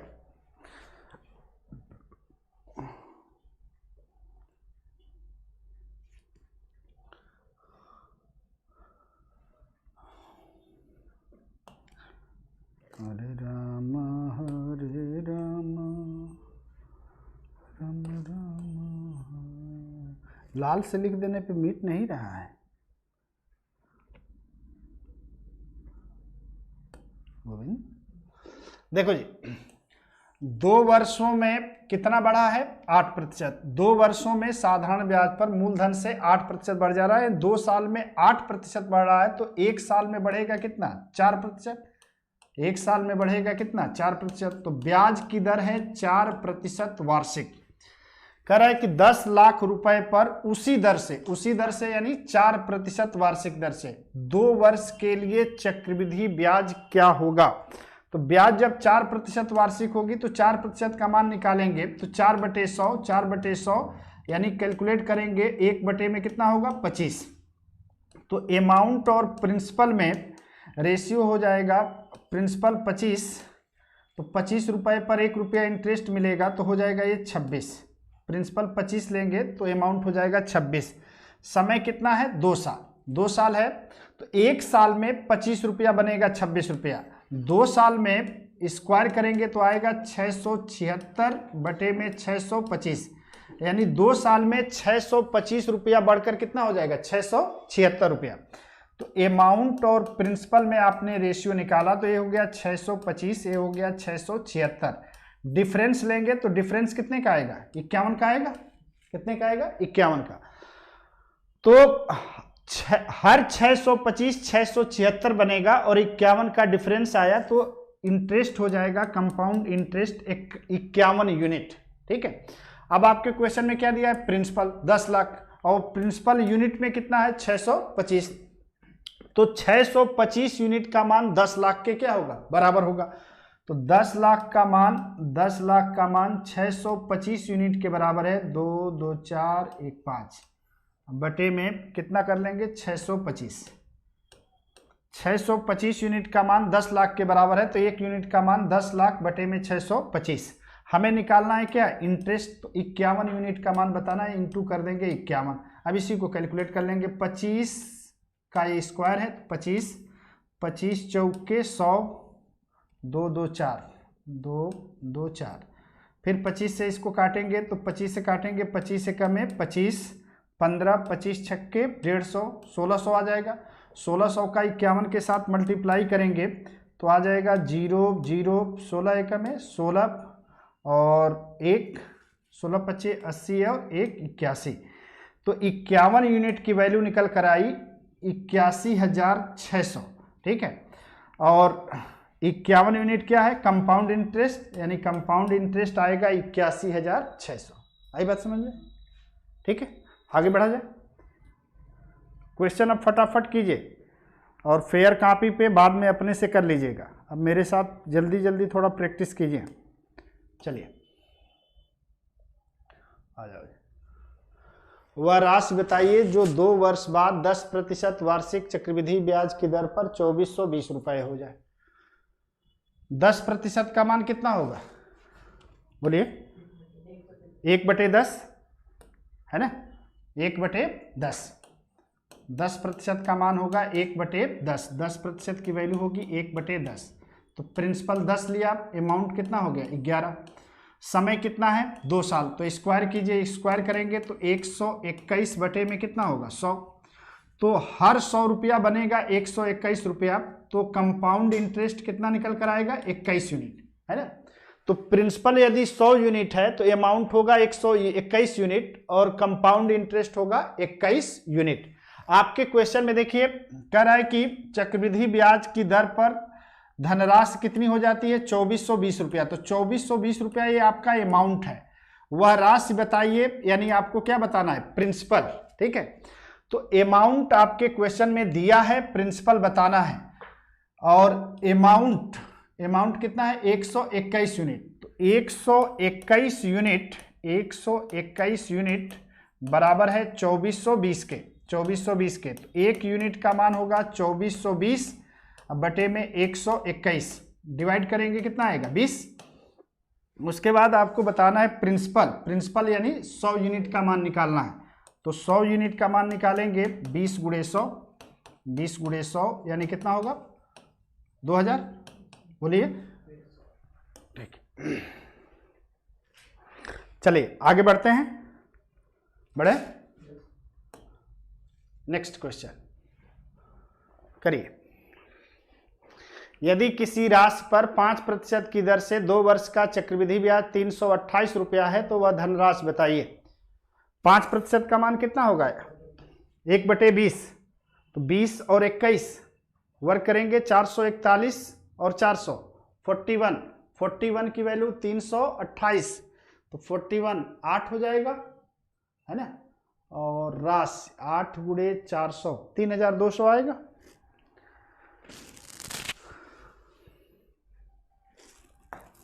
फटाफट कीजिए। 5% वार्षिक समय है 2 वर्ष, इस बात को ध्यान रखेंगे। 5% का मान होगा 5/100 यानी 1/20, अमाउंट बटे में प्रिंसिपल, तो 20 प्रिंसिपल, अमाउंट हो गया 21, तो 1 साल में 20 रुपया होगा 21 रुपया, लेकिन बात हो रही है क्वेश्चन में 2 साल की, तो स्क्वायर करेंगे तो 441 बटे में 400, तो 2 साल में हर 400 रुपया बढ़कर हो जाएगा 441 रुपया। तो यहाँ से इंटरेस्ट देखोगे तो 400 रुपया जब 441 रुपया होगा तो इंटरेस्ट कितने का आएगा? 41 यूनिट का आएगा, है ना। कितने का आएगा? 41 यूनिट का। इंटरेस्ट आपके क्वेश्चन में दिया है, प्रिंसिपल आपसे पूछ रहा है ना। तो इंटरेस्ट है यूनिट में 41 यूनिट और प्रिंसिपल कितना है? 400 यूनिट। तो 41 यूनिट का मान 328 है, तो 1 यूनिट का मान, रुक जाओ जी,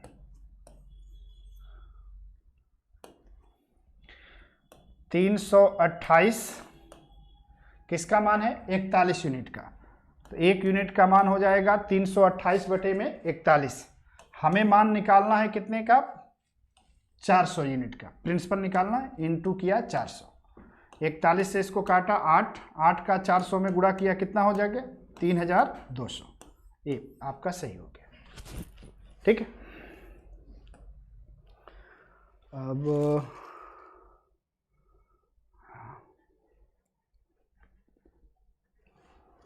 ये रह गया, आजाद। देखो करिए, इसमें डायरेक्ट रेशियो निकल जाएगा। प्रिंसिपल दिया है 3000, अमाउंट है 3993, है ना।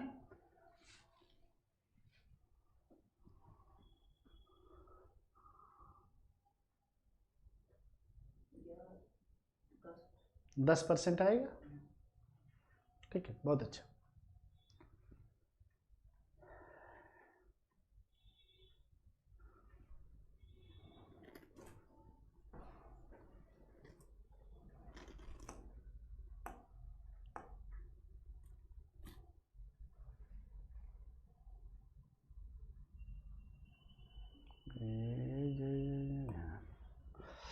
देखिए ये आप फार्मूला हम लोग लिखे थे, amount is equal to P कोष्ट में 1 + r/100 का पावर t, है ना। तो यहाँ से प्रिंसिपल को पक्षांतर कर देंगे तो अमाउंट अपान पी ये हो जाएगा 1 + r/100 का पावर t, ठीक है। और t को भी पक्षांतर कर देंगे, तो t को पक्षांतर कर देंगे तो ध्यान देंगे ऐसे हो जाएगा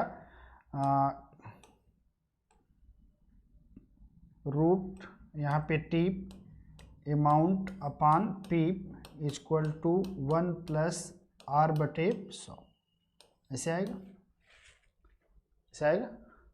तो डायरेक्ट ऐसे लिखा करें 1 + r/100, 1 + r/100 इसको लिख लिया, ठीक है। इक्वल टू अमाउंट कितना है? 3993, 3993 बटे में प्रिंसिपल कितना है? 3000, है ना। समय कितना है? 3 साल, तो यहाँ पे कर दिया डायरेक्ट क्यूब रूट, ठीक है। अब इसको काटा तो ये काटने पे आ जाएगा 1331, है ना। इसको काटेंगे तो ये आ जाएगा कितना? 1000, ठीक है।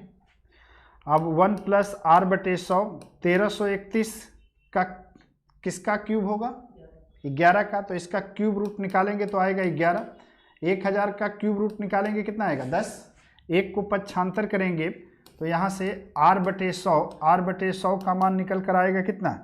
1/10, 1 पक्षांतर होगा, घटेगा।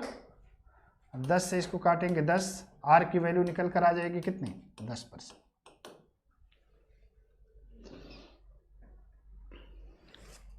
क्लियर है? चलिए,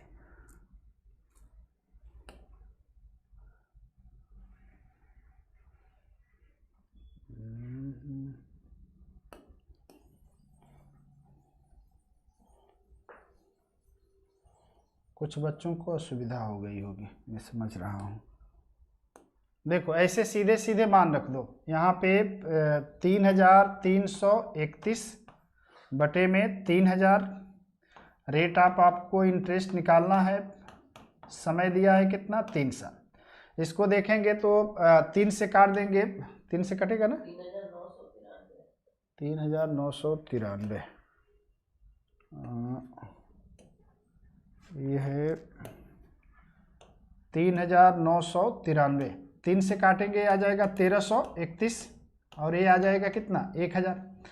यहाँ पे पावर क्यूब है तो ये श्योर है किसी न किसी संख्या का क्या होंगे क्यूब, तो 1331 11 का क्यूब है, और 1000 जो है 10 का क्यूब है, तो 11 बटे में 10 का क्यूब बराबर ऐसे लिख सकते हैं 1 + r बटे 100 का पावर t। ठीक है, दोनों क्या, हाँ टाइम दिया है ना, यहाँ पे हो गया 3।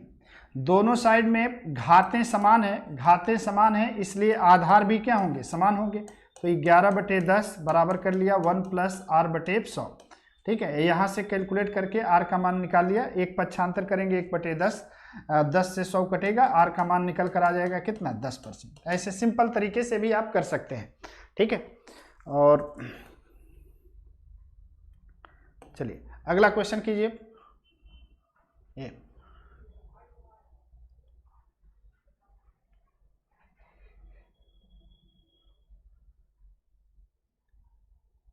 ब्याज की दर ही बताना है ना, करिए। 5% आएगा,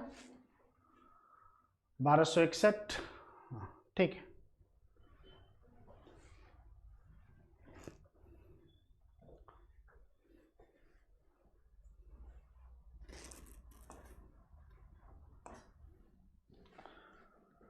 हमने डायरेक्ट लिखा 1 + r बटे 100। ठीक है, इस उसके बाद समय कितना है 3 साल, 3 साल है तो क्यूब रूट कर दिया।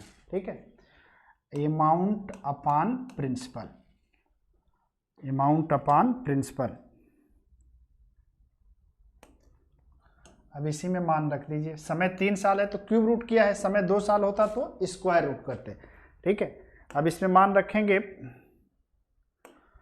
तो ये हो जाएगा 1 + r बटे 100 = क्यूब रूट, अमाउंट कितना, अमाउंट निकालना पड़ेगा, प्रिंसिपल है 8,1261 रुपया, ब्याज है तो अमाउंट हो जाएगा 8,000 + 1261, यानी अमाउंट हो जाएगा 9,261।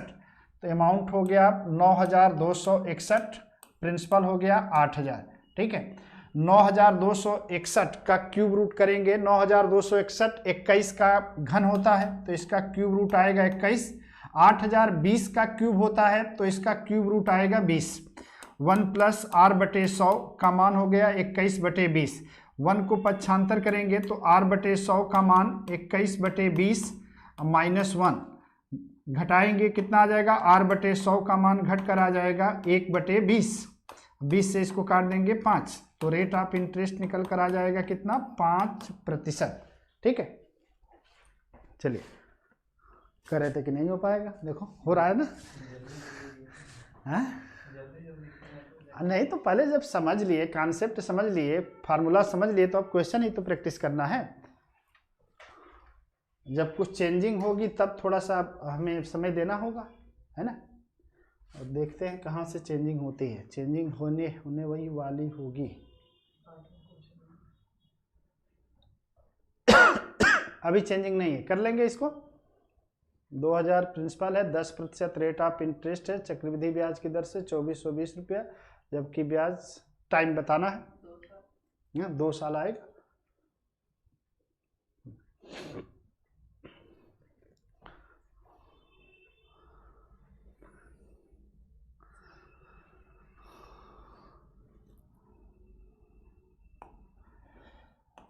Amount is equal to P question में 1 प्लस आर बटे 100 का पावर टी। अमाउंट मालूम है 2420 रुपया है, प्रिंसिपल मालूम है 2000 रुपया है ना।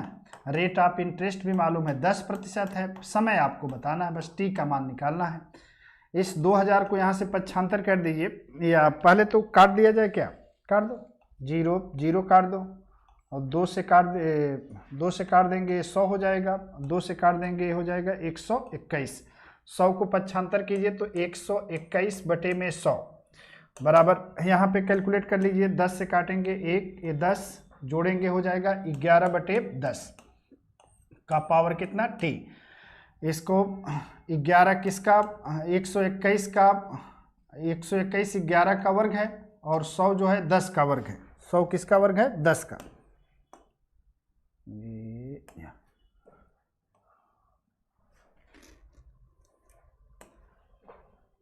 10 का वर्ग, ऐसे किया, 11 बटे 10 का पावर टी, है ना। अब क्या कहेंगे कि दोनों साइड में आधार समान है, इसलिए घातें भी क्या होंगी, समान होगी। जब घातें समान होगी तो टी का मान किसके बराबर होगा, 2 के बराबर होगा। टी की वैल्यू 2 के बराबर होगी, क्योंकि आधार समान है तो घातें क्या होंगी, समान होंगी।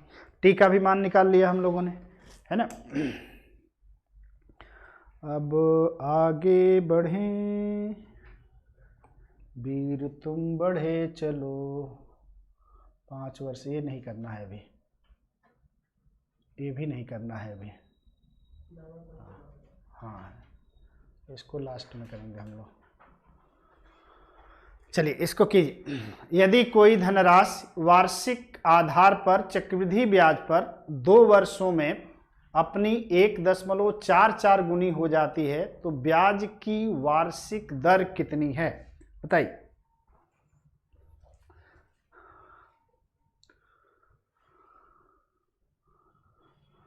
कुछ नहीं तो सिंपल फार्मूले पर ही कीजिए। Amount is equal to P question में 1 प्लस आर बटे 100 का पावर टी, उसी पे मान रखिए।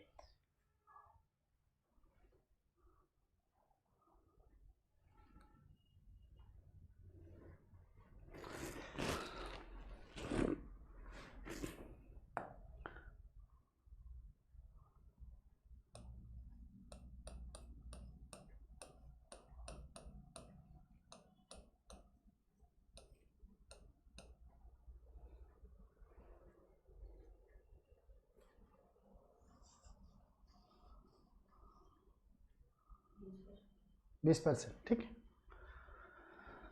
देखिए समय कितना है, 2 साल है। 2 वर्षों में धनराशि स्वयं की कितनी गुनी हो जाती है, 1.44 गुनी, यानी अमाउंट जो है प्रिंसिपल का 1.44 है। अमाउंट प्रिंसिपल का कितना है, 1.44। तो अमाउंट प्रिंसिपल का 1.4 है, तो सीधे सीधे फार्मूले से कर सकते हो। मान लिया प्रिंसिपल पी है, तो अमाउंट जो है प्रिंसिपल का 1.44 है, यानी अमाउंट के स्थान पे आप लिख सकते हैं 1.44 पी, ठीक है। यहाँ पे रेट ऑफ इंटरेस्ट आपको निकालना है, और समय आपके क्वेश्चन में दिया है कितना साल, 2 साल, ठीक है। अब इस पी से आप पी को कैंसिल कर दिया आपने।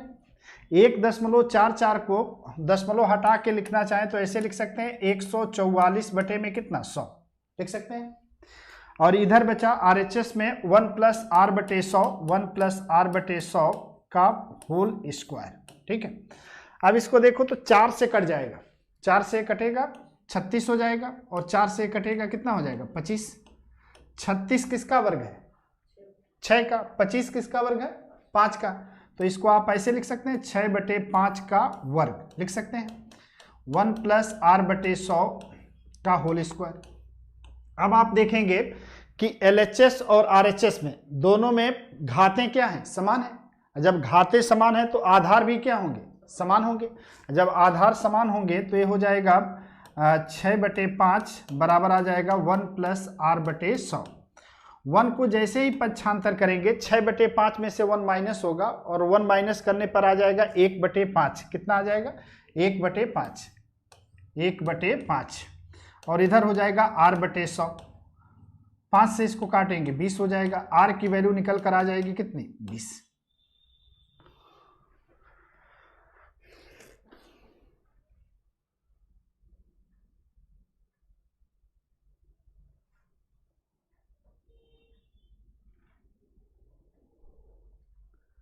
ओके। अब देखो इसको थोड़ा सा आप लोग चाहो तो फास्ट कर सकते हो। अभी जिस मेथड को कुछ पिछले क्वेश्चन में हम लोग यूज कर रहे थे, है ना, उसको यूज कर दिया।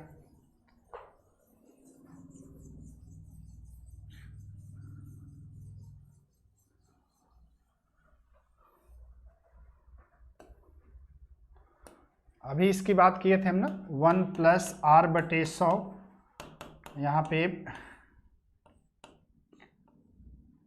रूट का सिंबल, यहाँ पे समय जितना रहेगा, यहाँ पे अमाउंट बटे में क्या प्रिंसिपल, ऐसे था, है ना।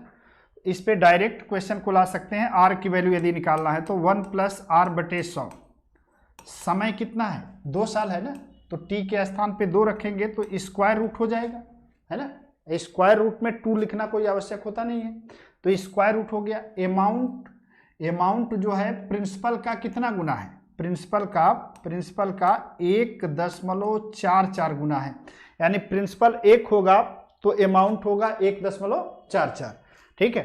तो 1 प्लस आर बटे 100, 1 प्लस आर बटे 100, अब 1.44, 144 किसका वर्ग होता है, 12 का, तो 1.44 का वर्गमूल निकालेंगे तो 1.2 आएगा, 1.2 आएगा।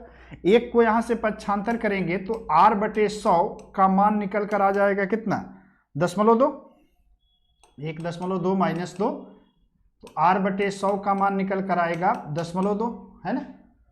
और तिर्यक गुणा कर देंगे तो r बराबर कितना आ जाएगा, 20%, ठीक है। तो इसको यदि आप यूज करते हैं तो और थोड़ी सी स्पीड आपकी क्या हो जाती है, बढ़ जाती है। चलिए अगला क्वेश्चन देखेंगे हम लोग। नेक्स्ट क्वेश्चन इसी टाइप का है, आ जाओ भाई।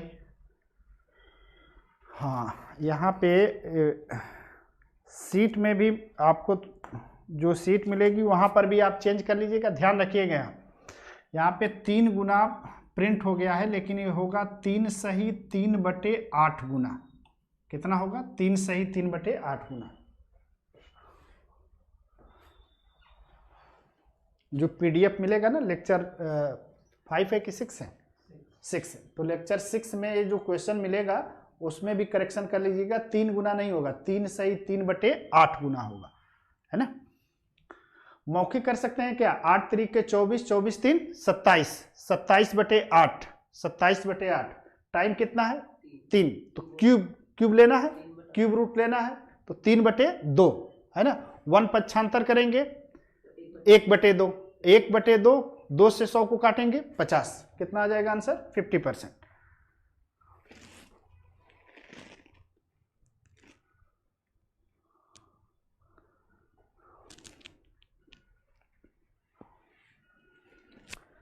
चलिए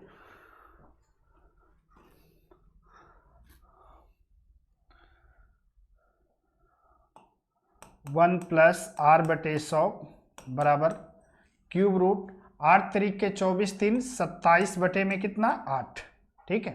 समय 3 साल है तो यहाँ पे कर दिया 3 यानी क्यूब रूट, तो ये हो गया, क्यूब रूट निकालेंगे तो ये हो जाएगा 3/2, 27 का क्यूब 3, 8 का क्यूब 2, तो 1 प्लस आर बटे 100 का मान हो गया 3/2 के।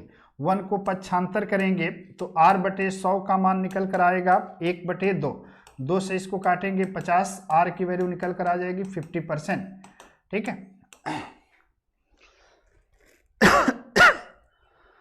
ये आप ज़्यादा कंफ्यूज होने की ज़रूरत नहीं है, ये तो स्पीड बढ़ाने के लिए आपको यूज करना है, ठीक है। यदि आपको प्रेम से करना हो, आराम से करना हो, तो आप सीधे सीधे फार्मूला लिखो, ऐसे फार्मूला लिखिए, ऐसे अमाउंट इक्वल टू पी कोष्ट में 1 प्लस आर बटे 100 का पावर टी, ऐसी में मान रख दीजिए। अमाउंट जो है प्रिंसिपल का 3 सही 3/8 है, तो 3 सही 3/8 पी, ठीक है। अमाउंट प्रिंसिपल का कितना है, 3 सही 3/8, यहाँ पे पी। रेट ऑफ इंटरेस्ट आपको निकालना है और समय कितना है, 3 साल है ना, तो 3, पी से पी कटेगा, ऐसी को कैलकुलेट करके आर का मान निकाल लीजिए, ठीक है। आई बात समझ में। चलिए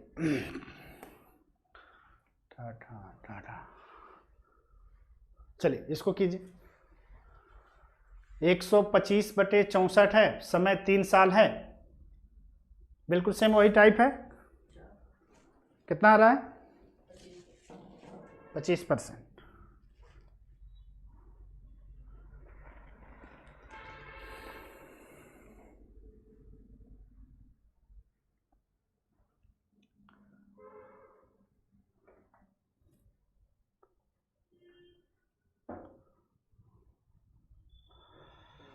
हाँ हाँ हाँ हाँ हाँ, हो गया। कैसे करना है? ऐसे बस डायरेक्ट लिखा 1 + भाई पेन लिए हूँ कि नहीं मैं, 1 + r/100 है ना। समय कितना है? 3 साल, तो यहाँ पे लिया क्यूब रूट। समय 2 साल होगा तो लेंगे स्क्वायर रूट, ठीक है। 125/64, 125/64, 125 का वर्गमूल निकालेंगे, 125 का वर्गमूल सॉरी क्यूब रूट निकालेंगे तो कितना आएगा? 5। 5 का क्यूब होता है और 64 4 का होता है। 5/4, 1 को पक्षांतर करेंगे तो r/100, 5/4 में से 1 माइनस होगा तो हो जाएगा 1/4, है ना। और 4 से इसको काट देंगे 25, तो r की वैल्यू निकल कर आ जाएगी 25%, ठीक है। यदि कोई आपको दिक्कत हो रही है तो सीधे सीधे ये फार्मूला लिखिए। यदि यहाँ से स्टार्टिंग नहीं करना चाहते हैं तो यहाँ से स्टार्टिंग कीजिए। Amount is equal to P क्वेश्चन में 1 + r/100 का पावर T, ठीक है। इस अमाउंट के स्थान पे आपको लिखना है 125/64, 125/64P, ठीक है। यहाँ पे P 1 + r/100 और T का मान रख देना है कितना? 3। P से P कट जाएगा, सिर्फ R अननोन है, निकाल लेंगे, ठीक है। चलिए अगले क्वेश्चन की तरफ बढ़ते हैं हम लोग। नेक्स्ट क्वेश्चन ये,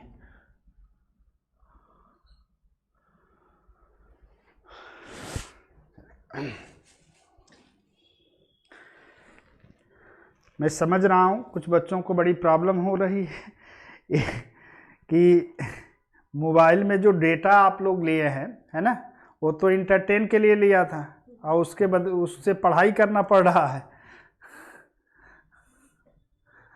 चलो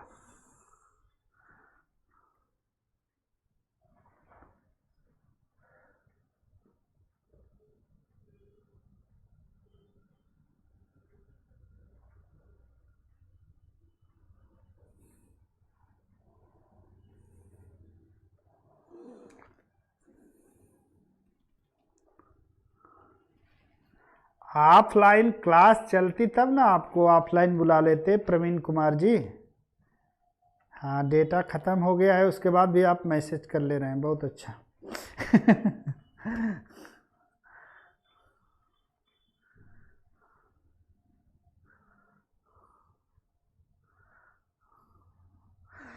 अंकित कुमार जी एड्रेस मांग रहे हैं। एड्रेस तो सभी लोग हमारे घर आ जाओगे, मैं कहाँ जाऊँगा जी जगह नहीं है बेटा, जगह होता तो बुला भी लेते, और वैसे जगह भी है तो सबको नहीं बुलाया जा सकता ना। सबको बुला लेंगे तो क्लास चलने लगेगी। देखो 1-2 लड़के बैठे हैं, जगह भी नहीं है। इसके बाद गोविंद थोड़ा फोटो खींच के भेज देना इन लोगों को, देख लें। ये लोग सोच रहे हैं कि काफ़ी जगह है, बहुत बड़ी एरिया है, उसमें मैं भी समाहित हो सकता हूँ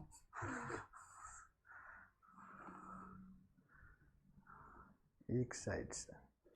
अच्छा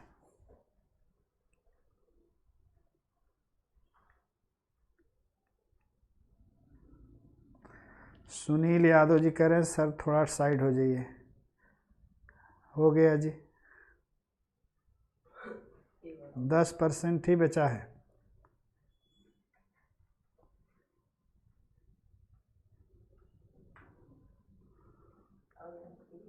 सुपर टेट का मैथ करवा दीजिए सर। पेपर सॉल्व कराने को कह रहे हो कि क्या कह रहे हो? पढ़ाने को तो नहीं कह रहे सुपर टेट भानु प्रताप जी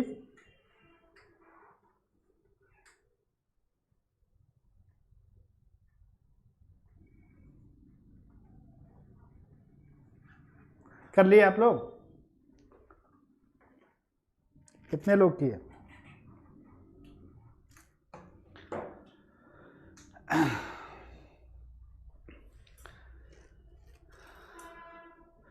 66,000 सॉरी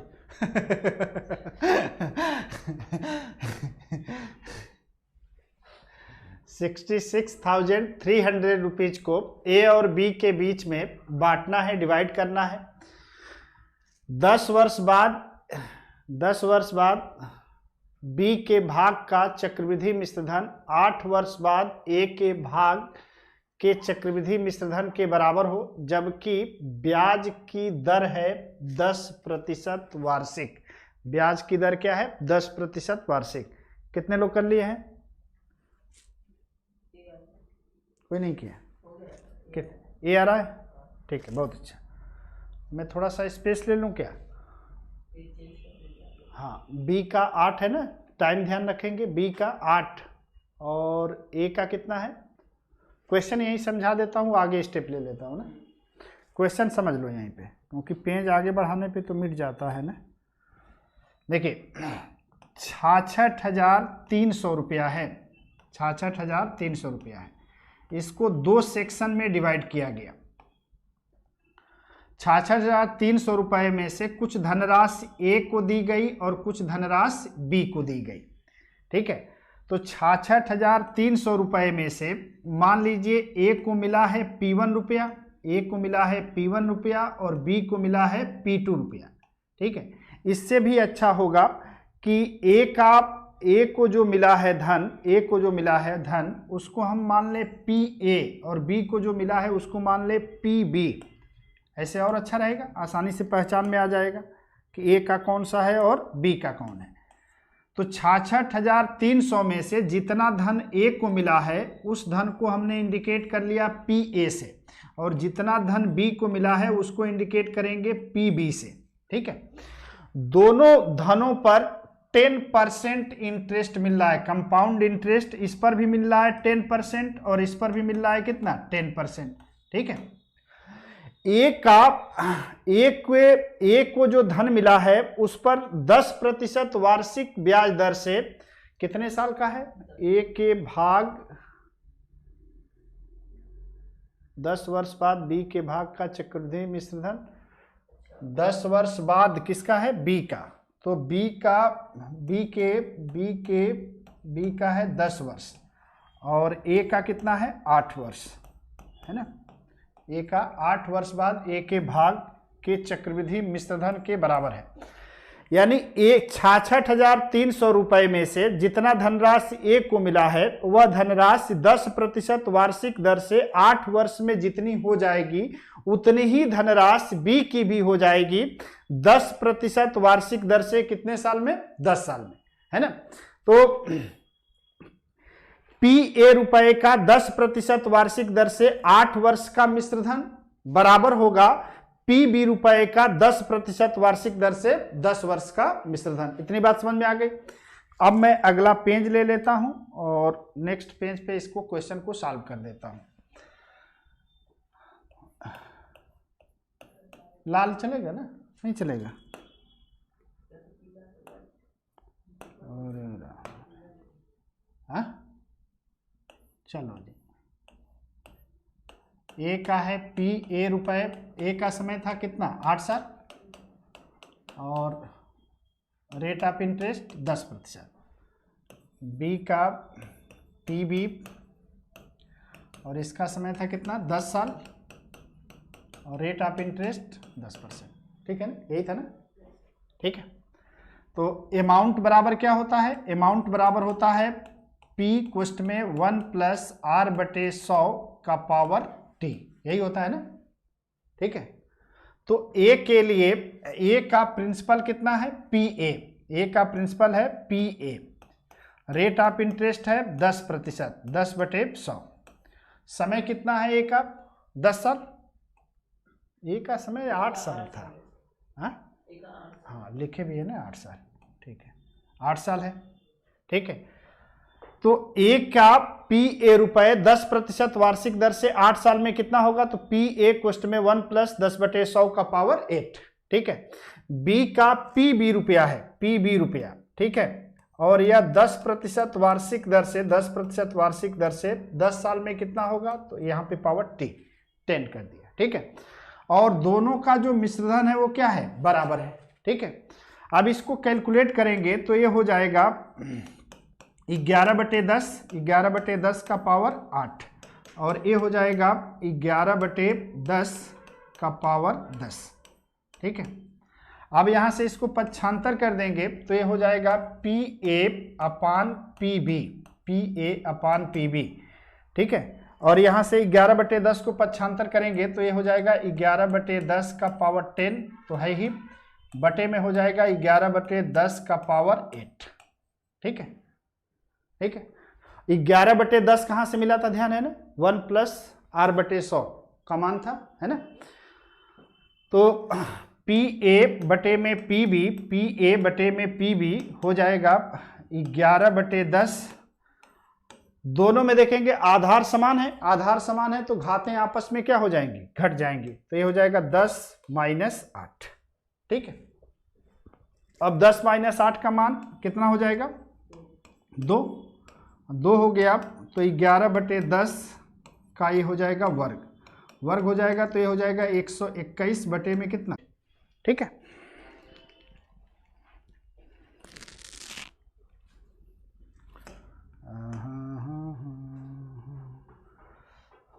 ये बात समझ में आ गई। अब रेशियो निकालने के लिए थोड़ा सा यदि आप ध्यान देंगे ना तो स्पीड आपकी बड़ी फास्ट हो जाएगी।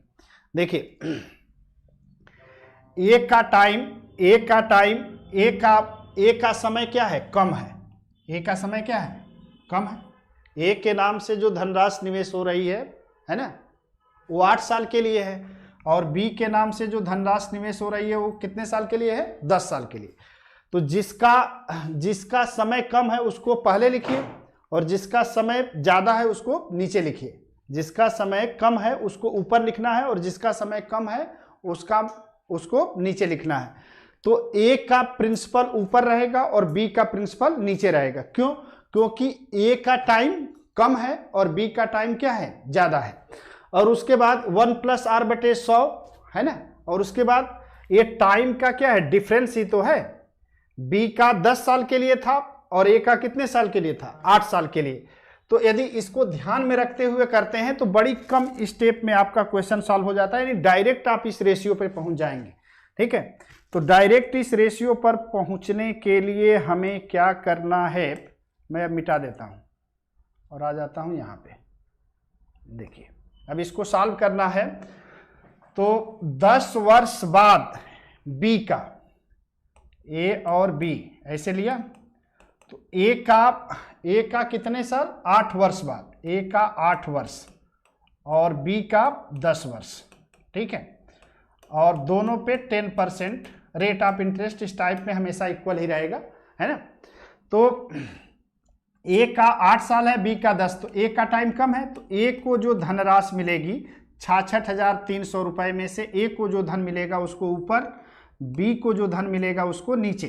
ठीक है, और 10% का मान 1/10, 1/10, तो 1 + R/100 का मान यहां से निकालेंगे तो 10% का मान हुआ 1/10, है ना।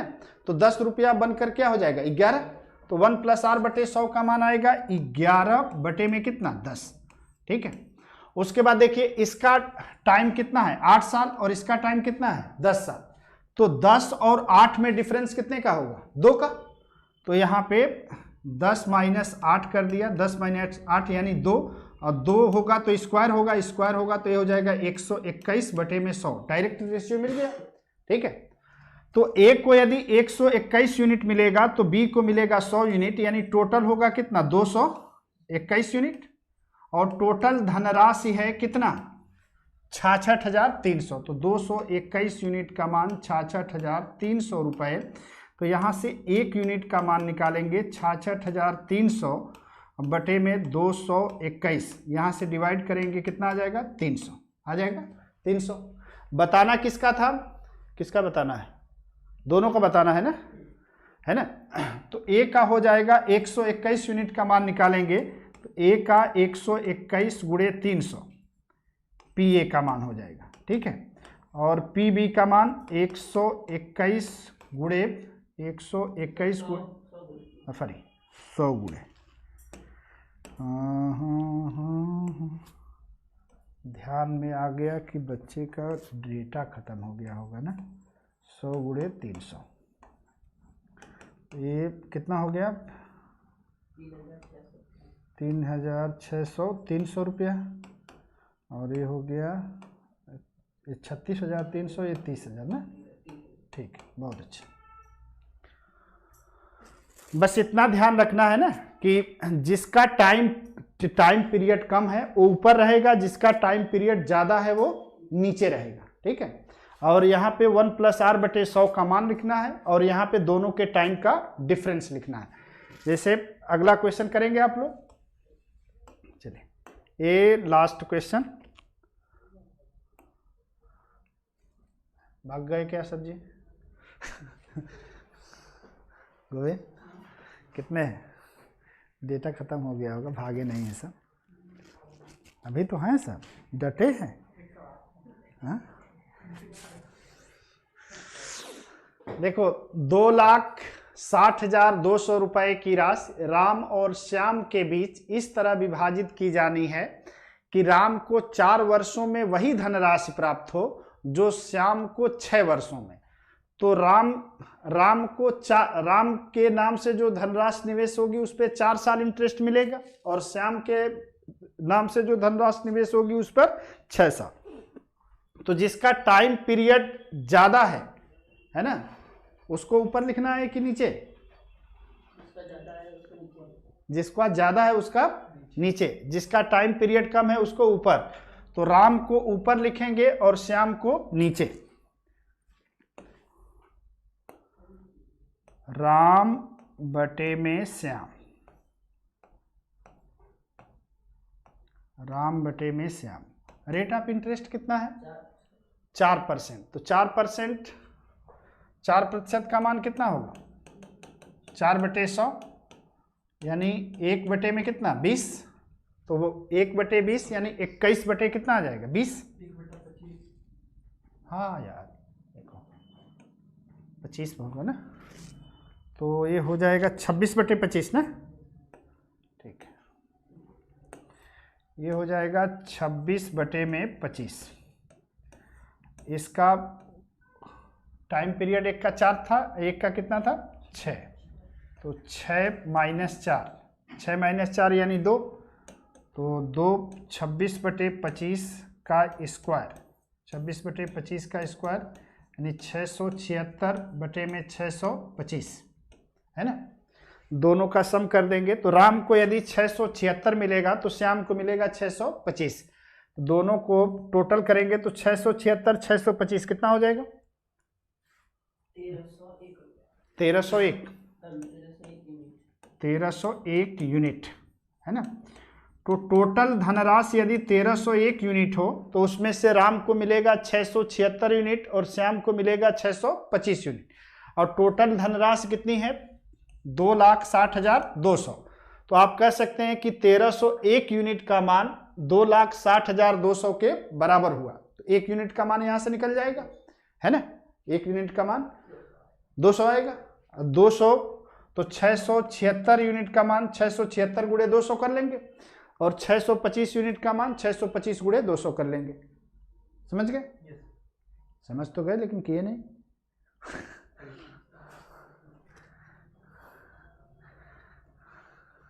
कर लेंगे ना।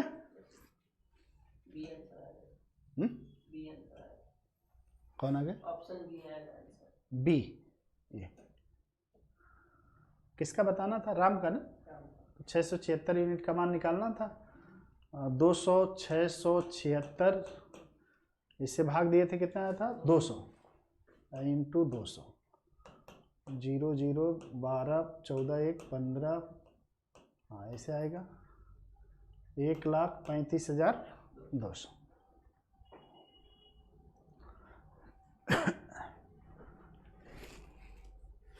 चलिए तो अगला क्वेश्चन इसका कर लेंगे। एक टाइप और आज का बच गया है ना, इसको नेक्स्ट क्लास में करा देंगे।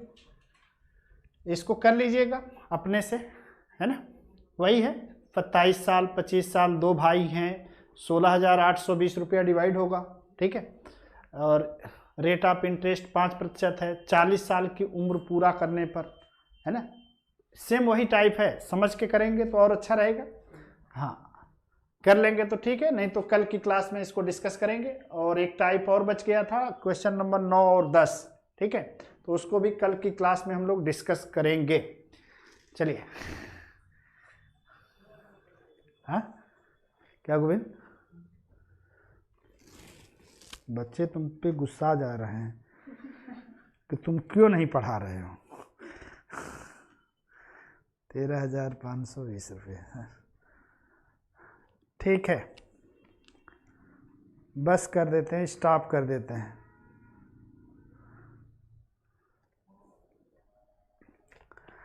देखिए स्वाभाविक है कि मनोरंजन वाले हिस्से से जब आप पढ़ाई करेंगे तो आपको दुख होगा, है ना।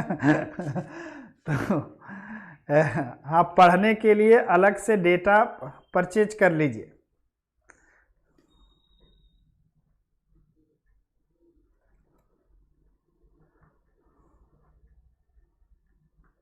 ठीक है,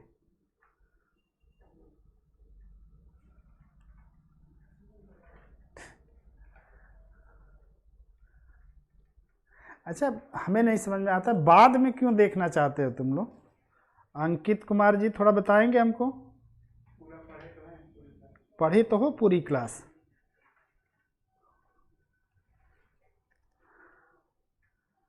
ये शुरू से था बच्चा, है ना। अंकित कुमार तिवारी जी बताएंगे थोड़ा हमें कि बाद में देखने का, जो क्लास नहीं कर रहा था वो तो बाद में देखने के लिए मांगता है, समझ में आता है सर प्लीज अपना वीडियो, फिर वही बात कर रहे हो, लिखो पहले बताओ क्यों।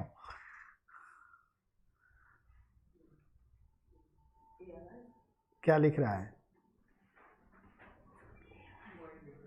फिर वही कॉपी कर रहे हैं। गोविंद भैया से पूछिए कब जाएंगे सलेमपुर। लिवा जाओगे क्या, तुम्हारी शादी है।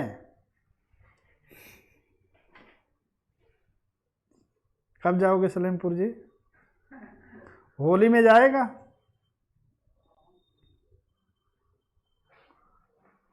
नमस्कार अविनाश मिश्रा जी, मस्त रहिए।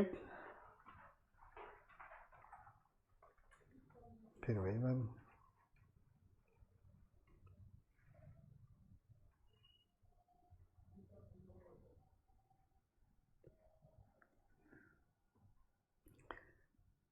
चलिए जो बीत गई सो बात गई, है ना।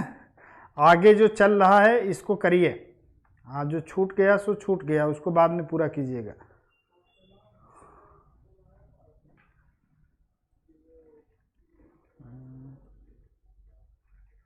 ये सब फालतू अब बात करने लगे। गोविंद भैया से पूछिए कब जाएंगे सलेमपुर।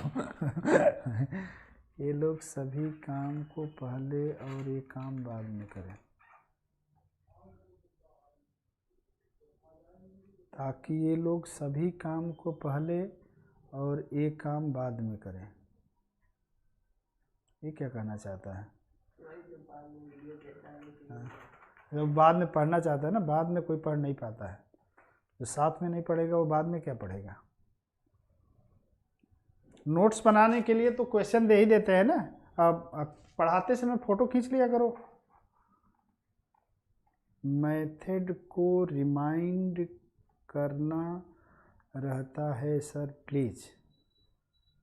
अच्छा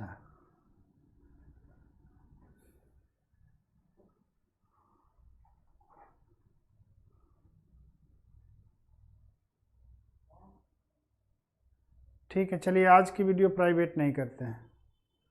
क्यों कर देते हो जी गोविंद। कैसा बिल्डिंग बनेगी सर।